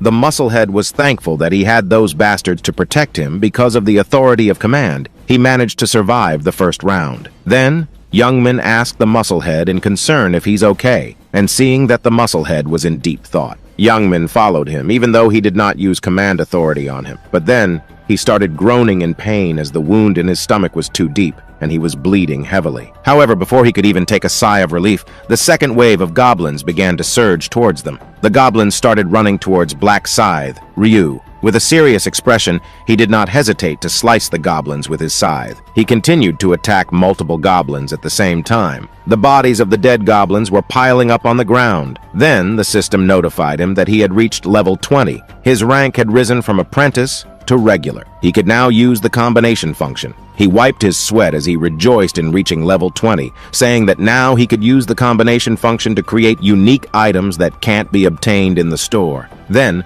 another window screen appeared before him, displaying important information. The first announcement was about the strengthening of the Death Seal due to his rank increase, now boosted from 100 to 120%. Additionally, he had unlocked a Reaper-exclusive skill called Night of Death, which could create an artificial night within a 500-meter radius. Combining this skill with his Grim Reaper's abilities would double his attack power and increase his attack speed by 50% during the night. This was indeed a formidable combination. After quickly reviewing the screen, the goblins came charging towards him, driven by their bloodthirsty instincts. He welcomed their approach with a confident smile, eager to put his new skill to the test. With a swift activation, Night of Death shrouded the area in impenetrable darkness. The goblins, unable to see through this pitch-black veil, were disoriented and panicked. In the midst of this darkness, Ryu became a reaper of death, precision, and swiftness personified. He systematically beheaded the goblins, causing chaos among their ranks. Their panic escalated as they tried to flee, but in a single sweeping motion of his scythe, Ryu carved through them like a hot knife through butter. When he turned around, a gruesome pile of goblin corpses bore witness to his deadly efficiency. The system chimed in to announce the end of the second wave, giving Ryu a moment of respite. Seizing the opportunity, he opened his in-game shop, eager to spend the gold he had earned from his goblin-slaying spree. He invested in the precise location skill, which granted him the ability to sense every particle within a 30-meter radius. With this newfound skill, he was well prepared for the arrival of the third wave of goblins. As the third wave approached, Ryu remained unfazed. With eyes closed, he moved effortlessly through the goblins, slicing them down as if he were casually sipping his morning coffee. Meanwhile, the musclehead found himself in a dire situation, forced to fend off the goblins while protecting himself despite his severe injuries. The musclehead had been intensely focused on the front,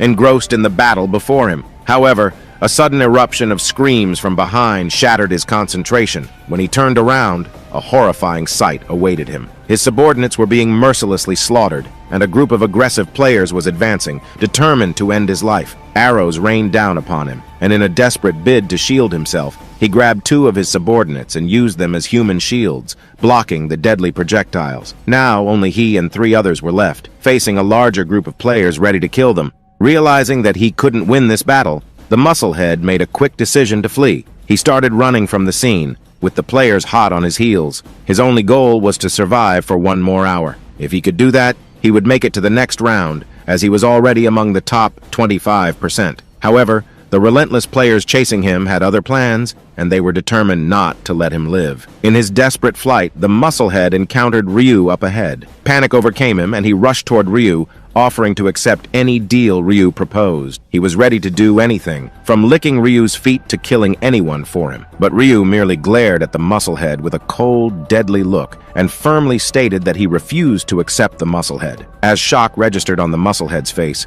Ryu went on to explain that he had already made it clear earlier that he didn't care whether the musclehead lived or died. It was none of his business. As Ryu prepared for another round of bullying the goblins, the musclehead couldn't contain his desperation any longer. He started screaming, begging Ryu to save him. In response, Ryu calmly stated that he would have considered taking the musclehead under his wing if he hadn't already used all his authority skill charges. But now, in Ryu's eyes, the musclehead was nothing more than trash. Hearing this, the musclehead felt a surge of frustration and helplessness, not knowing what to do. Meanwhile, the other players behind them began to laugh gleefully, relieved that Black Scythe hadn't intervened to save the musclehead. In a fit of intense rage and determination, the musclehead drew his dagger, clutching his wounded stomach with his other hand. He screamed, vowing to take at least 10 people down with him before he met his end. However, at that moment, Youngman appeared from behind, and in a concerned tone, assured the musclehead that he was there to help.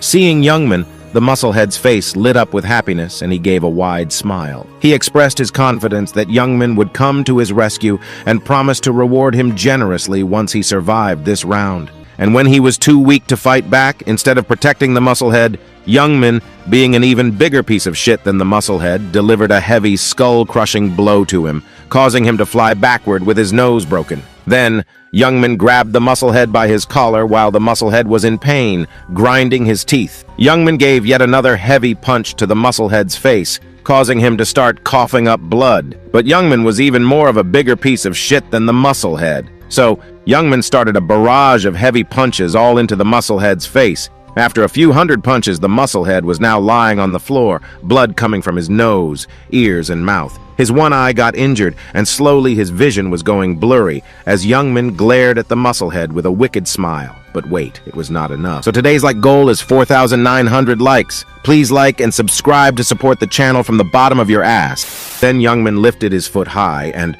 with all his might, bam! He smashed the musclehead's head. The system notified Youngman that he had killed the zone leader. So now he became the new zone leader with the authority skill. Now, seeing Youngman all covered in the musclehead's blood, he shouted in excitement, saying he is the king of this zone now. Then, Youngman started to laugh mischievously, and the first thing he thought was that now that he had the authority skill, he could control Aaron and do whatever he wanted with her body. Youngman, while looking at the dead, lifeless body of the musclehead, said that he would use the authority skill very well, and now the musclehead could rest in peace. Youngman turned back with a proud face and walked toward his friends. He told them that he had promised to kill that piece of shit, and his friends hesitantly replied that they were happy for him. However, deep inside, they were a little scared because Youngman was getting more psycho and perverted day by day. As they saw the musclehead's blood dripping from Youngman's hands, they became even more terrified. Youngman had killed someone barehanded, without any weapon. Now, the other players also started gossiping, realizing that Youngman was indeed the biggest piece of shit in the entire universe. His goal was to kill the musclehead from the start, which is why he had joined the musclehead's team. And now that someone like him had become the zone leader, all the players were getting very angry. They said they had to kill him because leaving someone like him alive would decrease their own chances of survival. But Youngman, for some reason, was not scared at all. He was just laughing with an arrogant smile. Seeing his arrogant smile, all the players prepared to attack Youngman. Then, Youngman suddenly, still with a confident smile, started running somewhere, shocking everyone. And guess what? He went running toward Ryu, shouting his name, and hurriedly asked Ryu if he saw how he killed the musclehead. And now he became the zone leader, and he even had the authority skill. Then Ryu asked, "So what?" Youngman, tapping his chest confidently, asked Ryu if he had made an offer to protect the musclehead because of his authority skill. He explained that he had the authority skill and then promised Ryu that he would do whatever Ryu asked. If needed, he could even wipe Ryu's ass if necessary. Then, Youngman, after saying this, was just very happy, thinking Ryu would accept his offer because he had the authority skill. But Ryu, with an annoyed face, replied that he didn't like Youngman's attitude, which startled Youngman. Ryu continued, saying that if Youngman got on his knees and begged, then Ryu could think about it. Now, hearing this, Youngman got confused and in a state of confusion asked Ryu if he heard what he just said, that he had the authority skill and could use it 10 times. Ryu replied, saying he knew, but Youngman must be misunderstanding something, as the one who was in a dire situation was Youngman, not Ryu. If Ryu really needed the authority skill, did Youngman really think he couldn't get it by killing him? Then Ryu, with a kind smile, explained that he just wanted to protect the musclehead because he was a piece of shit, and he wanted to tease and humiliate him in front of everyone in place of protection. Youngman, being even more of a piece of shit, needed to earn Ryu's protection, so he should get on his knees and bark like a dog 2 times now. As Youngman turned back, he saw all the players glaring at him like hungry dogs ready to devour him. Realizing the dire situation he was in,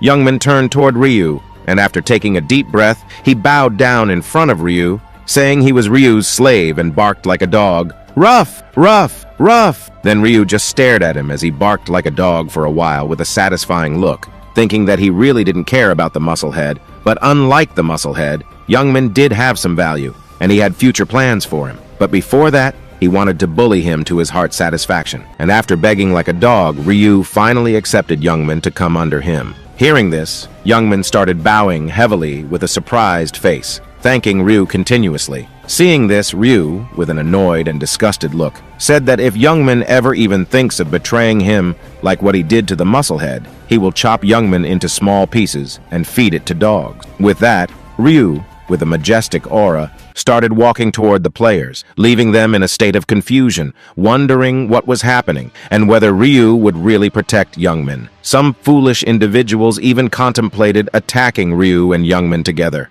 However, one wise person panicked, warning others not to even think about attacking Ryu. He recounted how Ryu had slaughtered 100 goblins at once and emphasized that they couldn't possibly challenge such a formidable opponent. Before the wise man could finish his sentence, Ryu spoke loudly, asking if some of them wanted to attack him. This sent shivers down their spines, and Ryu continued with a serious expression, presenting them with two options. First, they could go and kill goblins to reach the top 25% and survive this round. Then, with great force, he pointed his black scythe toward the players and with a deadly stare, announced that they could choose to die, and he wouldn't mind. He even jokingly mentioned that it would give him a good warm-up before the next wave of goblins arrived. After hearing Ryu's command, all the players immediately hid their weapons and panicked in a state of fear. They started running away from Ryu as if their lives depended on it. Meanwhile, Youngmin was simply amazed. He couldn't help but marvel at how just a single word from Ryu could send all the players into a state of terror,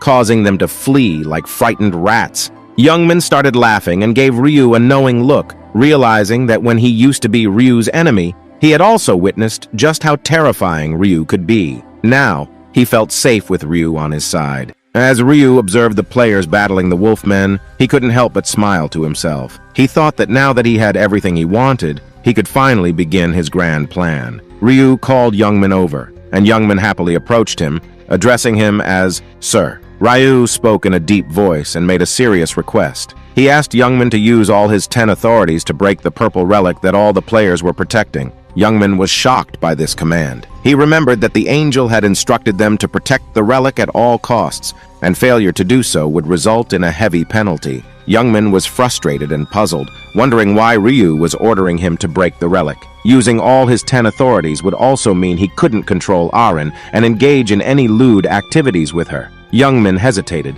scratching his head, as he asked Ryu why he had to break the relic. Ryu's response was stern, telling Youngmin to shut up and obey his orders. Youngmin then made a request, asking if he could please use only 9 of his authorities and save 1, as he had other plans for it. But Ryu replied in a cold tone, making it clear that he wouldn't repeat himself and that Youngmin had to do as he was told to if he don't want to die. With a sad expression, Youngmin agreed and assured Ryu that he understood. Then Ryu dropped yet another bombshell, revealing that he would now dictate whom Youngmin had to use the authority skill on. As Ryu began reciting the names, Youngmin realized that these were all the names of his friends. He couldn't help but wonder why all of his friends were on the list of people he had to use his command skill on. Youngmin apologized to his friends, explaining that he couldn't deny Ryu's command. He used his authority skill, uttering his friends' names one by one. A strange purple symbol appeared on the heads of his friends, and they started to get mind-controlled. With the final command, break the relic, they succumbed to the mind control.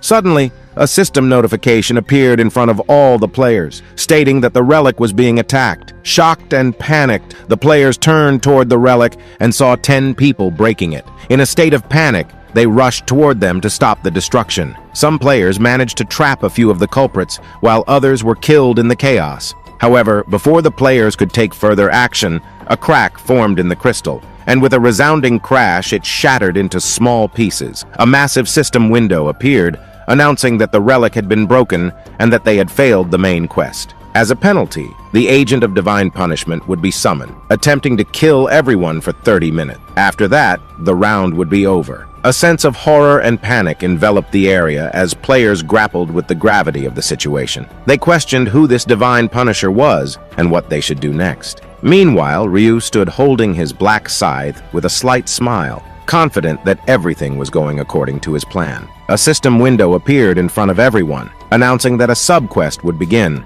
and upon completing it, all players would receive 3,000 gold. As players contemplated this offer, they realized that getting 3,000 gold for surviving the 30-minute punishment was a better deal than the 2,000 gold they were receiving for protecting the relic. This realization led to some optimism among the players. However, Ryu noticed the naive players getting happy and started thinking that the larger reward indicated a more significant threat was coming to attack them. He also considered the reason he didn't break the relic himself, but before he could finish his thoughts, a big system notification appeared in the sky, stating that the 10 players who attacked the relic would receive a substantial penalty, which was a 50% reduction in all stats for those players. Hearing this, Youngman's friends were left speechless. Some felt depressed, while others were angry, and they started cursing Youngman, blaming him for their predicament. Youngman could only reply with a simple sorry, as he didn't know about this penalty. However, deep down, he felt a little relieved as nothing penalty had been applied to him. But before he could finish processing this information, a system notification appeared in front of him, stating that since the zone leader couldn't protect the relic from being destroyed, the zone leader's stats would also be permanently decreased by 50%. At first, Youngman took his time to comprehend this information, but when he realized what had just happened, he exploded in anger. He began kicking objects nearby, and his friends cursed him while he vented his frustration. Meanwhile, Ryu enjoyed this scene, as he had planned all along to make Youngman's life a living hell, just as Ryu had experienced himself. Without wasting any time, Ryu opened the system shop and purchased an assassin hoodie and boots with the rest of his remaining gold, which slightly increased his movement speed. Then Ryu opened his combination window, a feature he had gained after reaching level 20, where he could fuse crystals into his equipment to gain bonus stats and abilities. He began the process by placing the skeleton necklace into the combination window and combined it with a mana stone. The system notified Ryu that the combination was successful, and all his stats increased by 1. Ryu repeated this process for all his mana stones, which he had obtained after killing the goblins, enhancing all of his equipment. As Ryu finished preparing himself, a chilling wind suddenly swept through the area, causing panic among all the players. Youngman and his crew were even more panicked, as their stats had already been decreased by 50%. In contrast, Ryu remained calm and collected, awaiting the arrival of the Divine Punisher. He knew that even for the Divine Punisher, it wouldn't be easy to defeat him. In his previous life, there had been a time when they had failed to protect the relic, and only 500 players had barely survived by fleeing from the Divine Punisher. However, Ryu wasn't here just for himself. He was on a mission to make every holy being into holy shit, and the Divine Punisher was next in line. Suddenly, with a crackling sound, a large crack formed in the sky, and from that crack, an angel with big bright wings wearing a hoodie and holding a large golden staff with a chilling aura appeared. The Divine Punisher slowly descended to the ground, raising his wand up into the sky.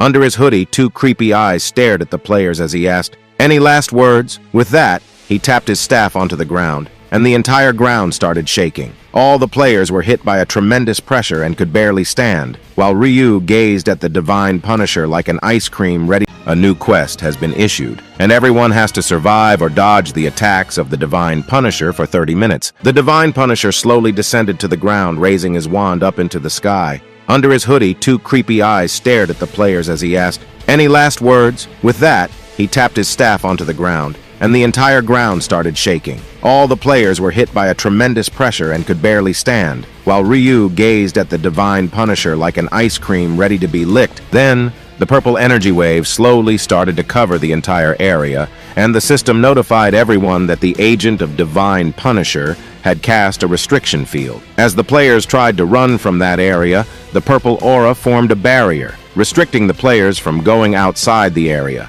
The players started to panic and feel scared as they tried to break the barrier, but their efforts were in vain. So today's like goal is a little high. It's 6,900 likes. Please like and subscribe to support the channel. Thank you. Now let's continue. Another system notification appeared, hitting all the players with the news that the stats of those inside the barrier would be decreased by 50%. Ryu observed this from outside the barrier, realizing that 300 people were now trapped inside, and he couldn't break the barrier to save them. The Divine Punisher started to laugh, and with a flick of his wand, thousands of purple auras formed around him. Ryu, with a saddened expression, turned away from the 300 players and said, "So it has started." Just like that, the Divine Punisher launched his attack toward all 300 players inside the barrier. Each and every arrow found its mark mercilessly, despite the players' attempts to run, hide, or defend themselves. The arrows struck them down mercilessly. Then Ryu explained that under the Divine Punisher's domain, he could gain full control over the space and use his arrows just like his own body parts, ensuring that his arrows would hit the enemy no matter what. Suddenly, Ryu positioned himself at the edge of the barrier, stating that it wasn't a big deal for him since he had fought the Divine Punisher countless times before. Standing just behind the Divine Punisher, Ryu explained that now that he was positioned behind the Divine Punisher wouldn't be able to see him. The Divine Punisher lacked ears and could only sense everything within his barrier. With this advantage, as soon as the entire barrier lifted, Ryu, like a venomous snake, leaped high with deadly intent. He used his Seal of Death on the Divine Punisher, and before the Divine Punisher could react by turning back, Ryu thrust his black scythe into the Divine Punisher's right eye, popping it like a cherry. Golden blood splattered everywhere, and the Divine Punisher started to scream in pain. Ryu elegantly landed on the ground, and behind him the Divine Punisher was still screaming. In just one hit, Ryu had already drained 40% of the Divine Punisher's health. Then Ryu suddenly started running, and in anger, the Divine Punisher tapped his staff on the ground, initiating the formation of his domain expansion barrier. At this point, Ryu had already memorized each and every move of the Divine Punisher. So before the barrier could trap Ryu, he was already outside the barrier and standing behind the Divine Punisher in his blind spot. Ryu explained that as soon as the Divine Punisher saw that no one was trapped under his barrier, he would release it. During the release of the barrier, the Divine Punisher couldn't attack for 2 seconds, and Ryu only needed that 2 seconds. As soon as the barrier lifted, Ryu, with a dead serious look, dashed toward the Divine Punisher, jumped high, charged his black scythe, and in a swift slash, chopped the Divine Punisher's last eye like a cherry tomato. Golden juice splashed all around the place, and now the Divine Punisher was in immense pain. This was the first time in the last 500 years that anyone had even made a scratch on his body. He didn't even know how pain felt, and now both of his eyes were punctured. As Ryu slowly landed on the ground, the Divine Punisher was still crying in pain like a baby. In immense anger, before Ryu could leave the Divine Punisher's domain, he casted his domain expansion barrier. Now, Ryu got trapped under the barrier, and all of Ryu's stats got dropped by 50%. Sensing Ryu was trapped under his barrier, the Divine Punisher started to laugh wobbly, saying that now he would kill Ryu by piercing thousands of arrows into Ryu's ears and every hole. But Ryu just stood there with a confident look and a slight smile, saying that without the Divine Punisher's eyes, he would no longer be able to land his lightning arrow on an enemy. He explained that first, he had to see his enemy and mark them, and only then would the attack automatically hit the enemy. Now, without his eyes, he was nothing more than a living waste. In his last cry, the Divine Punisher charged his ultimate attack. He summoned thousands of lightning spears, covering the entire barrier with them. But Ryu had had enough playing with the Punisher. In an instant, he jumped, activated his black scythe, and had already activated the Seal of Death on the Divine Punisher. Thanks to his skeleton necklace and the title he gained from killing the angel, his stats were now 7.5 times more potent, and with a single slash, Ryu chopped the Divine Punisher left wing. Then, the Divine Protector, still blind, tried to counterattack, but Ryu swiftly, using the staff of the Divine Punisher, jumped even higher into the sky, dodging the attack. Once again, with a swift slash, he chopped off the last wing of the Divine Punisher. As Ryu swiftly landed on the ground, the Divine Punisher was already in immense pain. With this, the Divine Punisher was left standing in silence, wondering what was happening. His job was supposed to be slaughtering players for 30 minutes and torturing them as much as his heart desired. But this was out of script. Suddenly, the Divine Punisher began to tremble and mutter something. Ryu immediately started running away from him. Now, the Divine Punisher was furious, and in a deep voice, he threatened Ryu, saying he didn't know who Ryu was, but now he would chop him into pieces and feed them to holy dogs. Ryu would not have a peaceful death. A system notification then informed everyone that the Divine Punisher had activated his passive skill. He would become invincible and all his stats would be doubled for 10 minutes. On the other hand, Ryu watched this from the side, realizing that this was why he had popped out the Divine Punisher's eyes. Before his death, the Divine Punisher became invincible, and when the Punisher was blind, he was just a punching bag, as he could only land his attacks by seeing his opponent. Then, with a loud scream, the Divine Punisher waved his staff, and multiple small purple portals appeared around him. Deadly light strikes started landing everywhere under the barrier at random places, trying to hit Ryu. However, Ryu, with all his stats multiplied by 7.5x, easily dodged all the attacks with a smile on his face. Finally, the time came as the Divine Punisher's invincibility wore off. Ryu immediately charged toward the Divine Punisher, and before the Punisher could even move an inch, Ryu chopped off the Punisher's head with a cold look. Golden blood started to splatter like a fountain, and Ryu stood there with a satisfying look on his face. The system notified Ryu that he had murdered the Divine Punisher and leveled up 3 times, gaining a total of 12,200 gold. Additionally, as Ryu was the first in history to kill a Divine Punisher, he earned the title, the one who opposes the divinity. Because of this title, when fighting any divine being, he would take 80% less damage from them. Now, Ryu was standing beside the Punisher, and he had finally made the Divine Punisher into a divine milkshake. But it wasn't the end. The system notified Ryu that an additional reward would be given, as he didn't even get a single scratch from the Divine Punisher's attacks. Just like that, 2 items appeared in Ryu's hand. The first item was the skill Radiance, and without wasting any time, Ryu clenched his fist, breaking the seal, and started to absorb the skill. The second reward was a condensed ether. Ryu explained that this was called condensed ether, and despite all the gold, skills, and level-ups he had gained,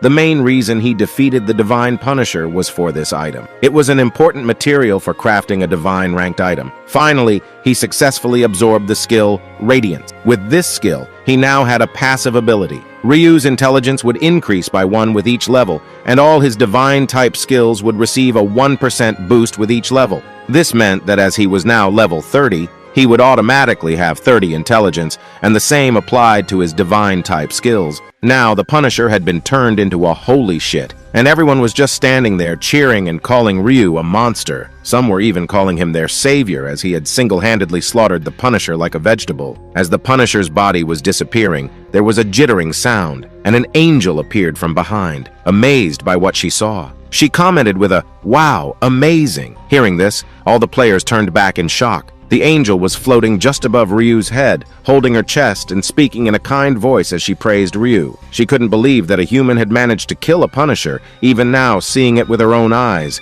However, Ryu didn't give a shit. He straight up ignored her and was only checking his stats. Noticing that Ryu wasn't responding, the angel playfully came floating closer to Ryu with a smile, folding her hands, and suggested doing an interview. She asked Ryu how he even thought of murdering the Punisher when the system clearly stated only to survive for 30 minutes. Ryu, still not turning back and not seeing the angel's face, replied in a cold tone that he killed the Punisher because he wanted to, plain and simple. The angel curiously asked why Ryu took the risk when with his skills he could have easily survived the round without risking his life. Ryu explained that even though he could have survived the round, he didn't want to bear the burden of seeing countless players getting slaughtered in front of him when there was a chance to save them after killing the Punisher. Now, hearing that, all the players started to see Ryu with respect and admiration. They thought Ryu was a cold-hearted killing machine, but behind the cold-hearted man, there was a kind soul hiding. Hearing this, the angel went into deep thought, saying, "1 minute,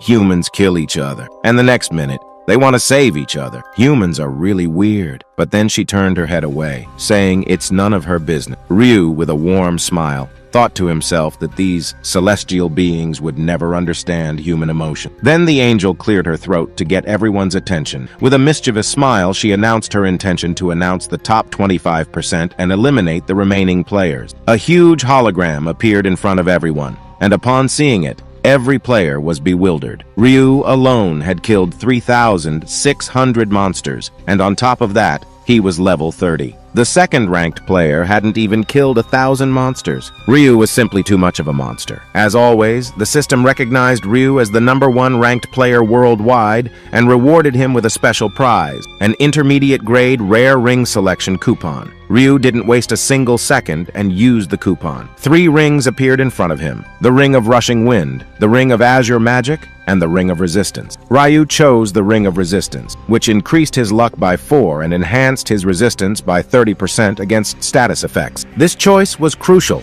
as acquiring resistance against status effects was only possible by ranking first in round 3. Lastly, the reward for ranking 1 in his zone arrived as always. This time, Ryu decided not to choose the 50% stat boost, stating that in round 4 there were no monsters to kill, making a stats boost a waste of time. Instead, he chose 4,000 gold. While Ryu was busy managing his stats, a chilling and terrifying voice echoed from behind him. The angel, with a joyful expression, announced that it was time for her favorite game, killing the useless player. After some calculations, she grinned and flicked her hand. Just like that, the players who hadn't made it to the top 25% slowly began to disappear, experiencing immense pain. Finally, after agonizing moments, they died, screaming. The scene then shifted, and we saw Shrin waking up from her bed. First, she checked her body for injuries. Then, she slowly got out of bed, and with a flick of her hand, a cute little creature appeared. This creature had a bee-like head,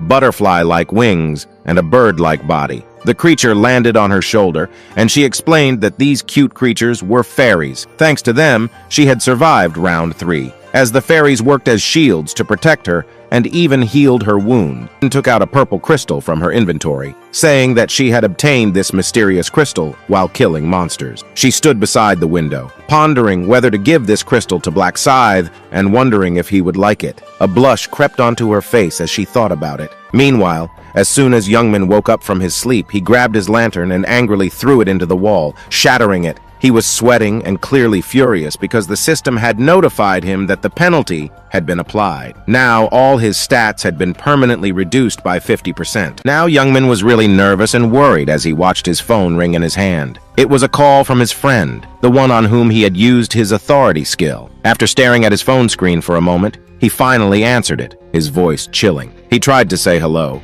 but his friend cut him off midway and started cursing him, calling him crazy. Youngman, still attempting to act like he didn't know what was going on, asked his friend what he was talking about. On the other side of the phone, his friend was becoming increasingly frustrated. He couldn't hold back any longer and burst into anger, shouting furiously and continuing to curse Youngman. He accused Youngman of playing the innocent card after ruining his entire life. So guys, today's goal is 9,000 likes, and I thank you all from the bottom of my ass, from the bottom of my heart for supporting this channel. Now let's continue. He asked how Youngman could use the authority skill on his own friends, causing all their stats to decrease by 50%. Now, how would they survive in future rounds? Youngman, attempting to justify himself, replied that he didn't have a choice. Black Scythe himself had given him the order, and if he hadn't followed Black Scythe's command, he would have been killed. So, he claimed he had no choice in the matter. His friend, annoyed and still furious, retorted that Youngman should have chosen to die rather than harm his friends. He said that someone who, just because they were at risk of dying, would harm their friends was no true friend. Youngman hadn't even tried to find a way to convince Black Scythe otherwise or explore alternative options. Instead, he had blindly followed Black Scythe's orders and used the authority skill, indicating that he didn't care about what happened to his crew members and friends. His friend told Youngman that if he wanted to learn about true friendship, he should watch One Piece, and now Youngman could go and die in a gutter because they were no longer friends. Youngman listened to this in silence, but then Youngman, also shouting and tapping his chest while addressing his friend angrily, replied that he was also affected, as his stats got decreased by 50% because he was the zone leader and failed to protect the Crystal Ruin. However, his friend cut him off mid-sentence and started shouting at Youngman again, accusing him of playing the I am also a victim card. His friend emphasized that all of this had happened because Youngman was greedy. Youngman had been obsessed with getting the authority skill to confront Aaron, and this was all he used to talk about. His friend continued to curse Youngman, while Youngman could do nothing but listen with an annoyed and frustrated expression. Then, Youngman tried to say something about figuring out how to get their stats back, but his friend cut him off once more. His friend stated that, as he had mentioned before, Youngman could go and die in a gutter, and from that day on, they were no longer friends. His friend made it clear that Youngman should not call or try to contact him. He warned Youngman that if they ever met in the real world or the other world, he might be tempted to kill Youngman out of anger. With that final warning, his friend ended the call, leaving Youngman standing there silently, glaring at his phone screen. Then, in frustration, Youngman immediately started dialing his other friend's number, stating that he would command all his other buddies to crush the friend who had just called him. However, each and every one of his friends had already blocked his number, and he was unable to contact a single friend. Frustrated, Youngman threw his phone onto his bed and glared at it in anger. He said he didn't need anyone to live his life, as only pigs and sheep roam in groups, and tigers move alone. He considered himself a tiger, even though his stats had decreased by 50%. Grinding his teeth, Youngman vowed to rip each of their body parts one by one, torture them until they begged to die, and then kill each and every one of his buddies, reducing them to pieces of shit. The scene then shifts back to the Imperial Hotel, where the Heavenly Demon is staying. We see the bodyguard bowing his head politely, and the Heavenly Demon, casually dressed in his usual black t-shirt and pants, sitting in his office chair. He complimented the bodyguard for passing the third round and expressed relief that he was alive. However, the bodyguard, maintaining his polite tone, replied that he was just lucky and that he had passed the third round because the monsters were weakened, making it easier to deal with them. The Heavenly Demon then asked the bodyguard about his current level and whether he had managed to obtain a class. The bodyguard replied, still maintaining his polite tone, that he had reached level 11 and had been fortunate enough to acquire the class of Knight. Then the bodyguard said that Aaron had also reached level 11, but she got a rather unique class called Summoner. Hearing the term Summoner, the Heavenly Demon became curious and asked the bodyguard to explain this in detail. The bodyguard raised his hand and, with a serious face, started explaining that, at first, he himself had been surprised. Now, Aaron can summon little creatures called fairies who can cast magical spells. These spells can do things like using skills such as Protection Shield or even healing minor injuries. Thanks to Aaron's ability, he had been able to successfully hunt and survive the third round. The Heavenly Demon listened in silence. After thinking for some time, the Heavenly Demon, with a smiling face, said to the bodyguard that he should maintain a close relationship with Aaron because she seemed to have a really interesting class. In the future, she might become a very strong and important person. The Heavenly Demon also suggested that if the bodyguard wanted to, he could even date Aaron, as she was actually quite a gorgeous lady. So if the bodyguard managed to become affectionate with Aaron, she would always be with them, and their team or forces would grow stronger because they needed more powerful awakeners, as Earth would no longer be peaceful in the future. Upon hearing this, the bodyguard became a little flustered, saying he couldn't do it because he was a virgin and didn't have the courage to be romantic, especially with Aaron. He just lacked the confidence. However, Heavenly Demon, with a chuckle, told him he was just teasing about the dating part, as he hadn't seen the bodyguard laugh in a long time. But seeing the bodyguard getting shy indicated that he had feelings for Aaron. Heavenly Demon suggested that the bodyguard could try dating Aaron. Hearing this, the bodyguard grew a bit worried, realizing that even if he tried, Aaron would likely reject him outright. He was certain of it. Heavenly Demon then asked if the bodyguard was still a man, to which the bodyguard replied that he was, but the problem was different. Aaron still addressed him with a formal tone, calling him Mr. Bodyguard. Heavenly Demon decided to put an end to the playful banter and urged them to discuss the serious matters at hand. The bodyguard bowed his head and began explaining. He first apologized, stating that he had failed to carry out the Heavenly Demon's order to help and approach Black Scythe. Additionally, he hadn't been able to deliver the message that the Heavenly Demon had intended for Black Scythe. The bodyguard took a seat on a sofa and proceeded to recount everything that had occurred in round 3, starting from the death of the Musclehead and covering all the events. The Heavenly Demon listened attentively with a serious expression, maintaining silence throughout the narration. After the bodyguard had explained everything, the Heavenly Demon sat in contemplation, placing his hand on his chin. He remarked that based on the description of the bodyguard, the Divine Punisher seemed like a powerful entity, and even he, the Heavenly Demon, wouldn't have been confident enough to face it alone. The atmosphere turned gloomy. Hesitantly, the bodyguard continued, suggesting that individuals like Black Scythe, who were exceptionally strong and self-reliant, often had significant egos, making it nearly impossible to work together with them. The Heavenly Demon remained silent, wearing a serious expression, contemplating the information. He began to think that Black Scythe's stats must exceed their imagination, and his class, Black Scythe, sounded incredibly formidable, so much so that the Heavenly Demon felt a sense of shame, considering himself strong with his unique class, Dark Knight. With determination in his eyes, he wished to meet Black Scythe face to face and engage in a manly conversation. Then, still maintaining his serious expression, the Heavenly Demon replied that it was not the bodyguard's fault, and they couldn't hold him accountable for the mission's failure. The bodyguard once again apologized for falling short in the mission. The Heavenly Demon, while taking a sip of his cold whiskey with his usual serious demeanor, diverted the conversation away from Black Scythe and asked about the results of tracking down the thugs who had attempted to harass Aaron. The bodyguard responded by mentioning that the boss had a nickname,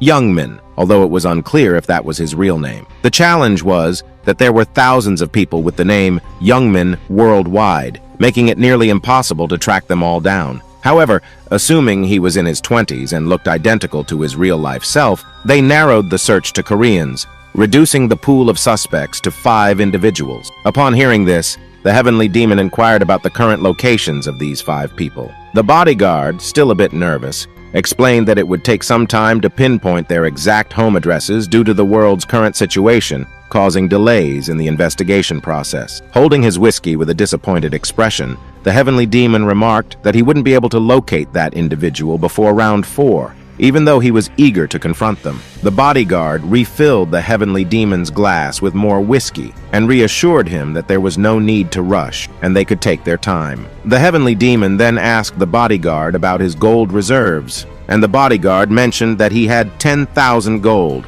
The Heavenly Demon deemed it sufficient and explained that there was a skill called tracking available in the shop for 20,000 gold, which the bodyguard should learn as soon as he collected enough gold. The bodyguard agreed and expressed his determination to acquire the skill. The bodyguard hesitantly called the Heavenly Demon and mentioned that he had forgotten to mention an important detail. He explained that last month, an individual had purchased a significant number of stocks in the Heavenly Demon's company. The Heavenly Demon, maintaining his usual serious demeanor, inquired about the specific company involved. The bodyguard replied that it was the main company, Heavenly Demon Consulting, which he had been actively working for over the past few weeks. The Heavenly Demon paused for a moment, then set his whiskey glass on the table and asked about the quantity of shares the person had acquired. The bodyguard revealed that the individual had bought all the available shares on the market and now held a 31% stake in the entire company. Upon hearing this, the usually serious expression on the Heavenly Demon's face gave way to a mild shock. He exclaimed his disbelief, wondering how one person could purchase 31% of an entire company. The Heavenly Demon sat on the sofa, deep in thought, contemplating the market value of Heavenly Demon Consulting, which stood at 720 million United States dollars. To acquire 31% of the company, someone had invested a staggering 212.8 million United States dollars. He pondered who this wealthy individual could be, and whether it might be one of his brother's actions. After reflecting for some time, his expression turned serious once more, and he concluded that someone who bought such a significant stake likely intended to become directly involved in the company's management. He picked up his phone and instructed his department head to gather information about the person who had acquired the 31% stake in the company. Meanwhile, Ryu lay on his bed, holding his phone, eagerly awaiting a phone call. He knew that even though he wanted to meet the Heavenly Demon, he couldn't contact them first. He had to demonstrate that he was the real deal. Ryu was confident that the Heavenly Demon would contact him any moment now, especially after discovering that someone had bought a 31% stake in his company, which had only started a few months ago and wasn't particularly big or well known. Suddenly, Woonie burst into Ryu's room, shouting loudly, "Brother, what level are you?" Ryu, startled by the sudden door slam, dropped his phone and it hit him in the face. With a slightly red face due to the unexpected impact, Ryu asked Woonie why he was asking this out of the blue. Woonie, with a worried expression, explained that there was a kid who acted all high and mighty, bragging that his brother was a high-level player. This kid and his friends kept making fun of Woonie, saying that his brother was already level 11, had a class, and was very strong, while Woonie and his brother were losers. Upon hearing level 11, Ryu let out a sigh and a playful smile, assuring Woonie not to worry because he was higher level than that. Excitedly, Woonie asked Ryu what level he was, and Ryu began to ponder. He considered whether he should tell the truth, knowing that if he did, Woonie might get into trouble again. With a warm smile, Ryu told Woonie that he was level 12. Hearing this, Woonie's eyes filled with excitement and admiration, and he exclaimed that Ryu was the best in the world. He then asked if Ryu also had a class, to which Ryu replied affirmatively, saying he did indeed have a class. Woonie's eyes sparkled with curiosity as he asked about the name of Ryu's class. However, Ryu simply lied down on his bed, going under the blanket, and playfully mentioned that it was a secret. He added that he would tell Woonie everything when the right time came. Frustrated, Woonie insisted that there should be no secrets between brothers, but Ryu, claiming fatigue, said he needed to sleep and promised to tell Woonie later. Annoyed, Woonie left the room, stating that he would definitely find out Ryu's class when he woke up, and he closed the door in frustration. Then, as Ryu was about to sleep, his phone started to ring, and it was the call of the Heavenly Demon. Ryu picked up the call, and the Heavenly Demon introduced himself as the CEO of the company. He inquired if it was a suitable time to talk. Ryu, with a slight smile, decided to play the role of a naive beginner who had just started investing in the stock market. He thought that the more he appeared like a pushover, the more the Heavenly Demon would let his guard down, making his plan go smoothly. So Ryu replied that it was indeed the right time to talk. The Heavenly Demon, with a polite tone, asked if Ryu had purchased a large amount of stock in his company, and Ryu pretended to be startled and nervous as he confirmed that he had. The Heavenly Demon then informed Ryu that, with his recent purchase, he now owned 31% of the company. He expressed his desire to meet Ryu and suggested going for a meal. He proposed a lunch meeting on Friday. Ryu, after a moment of thinking, remembered that on Friday he had an important task. He was planning to make the person who kidnapped Wani on his 7th life regret it, so he politely declined the offer for Friday, citing his prior commitments. Instead, he suggested Saturday, which the Heavenly Demon agreed to. With that, the phone call ended. Ryu, now wearing a confident smile, muttered to himself,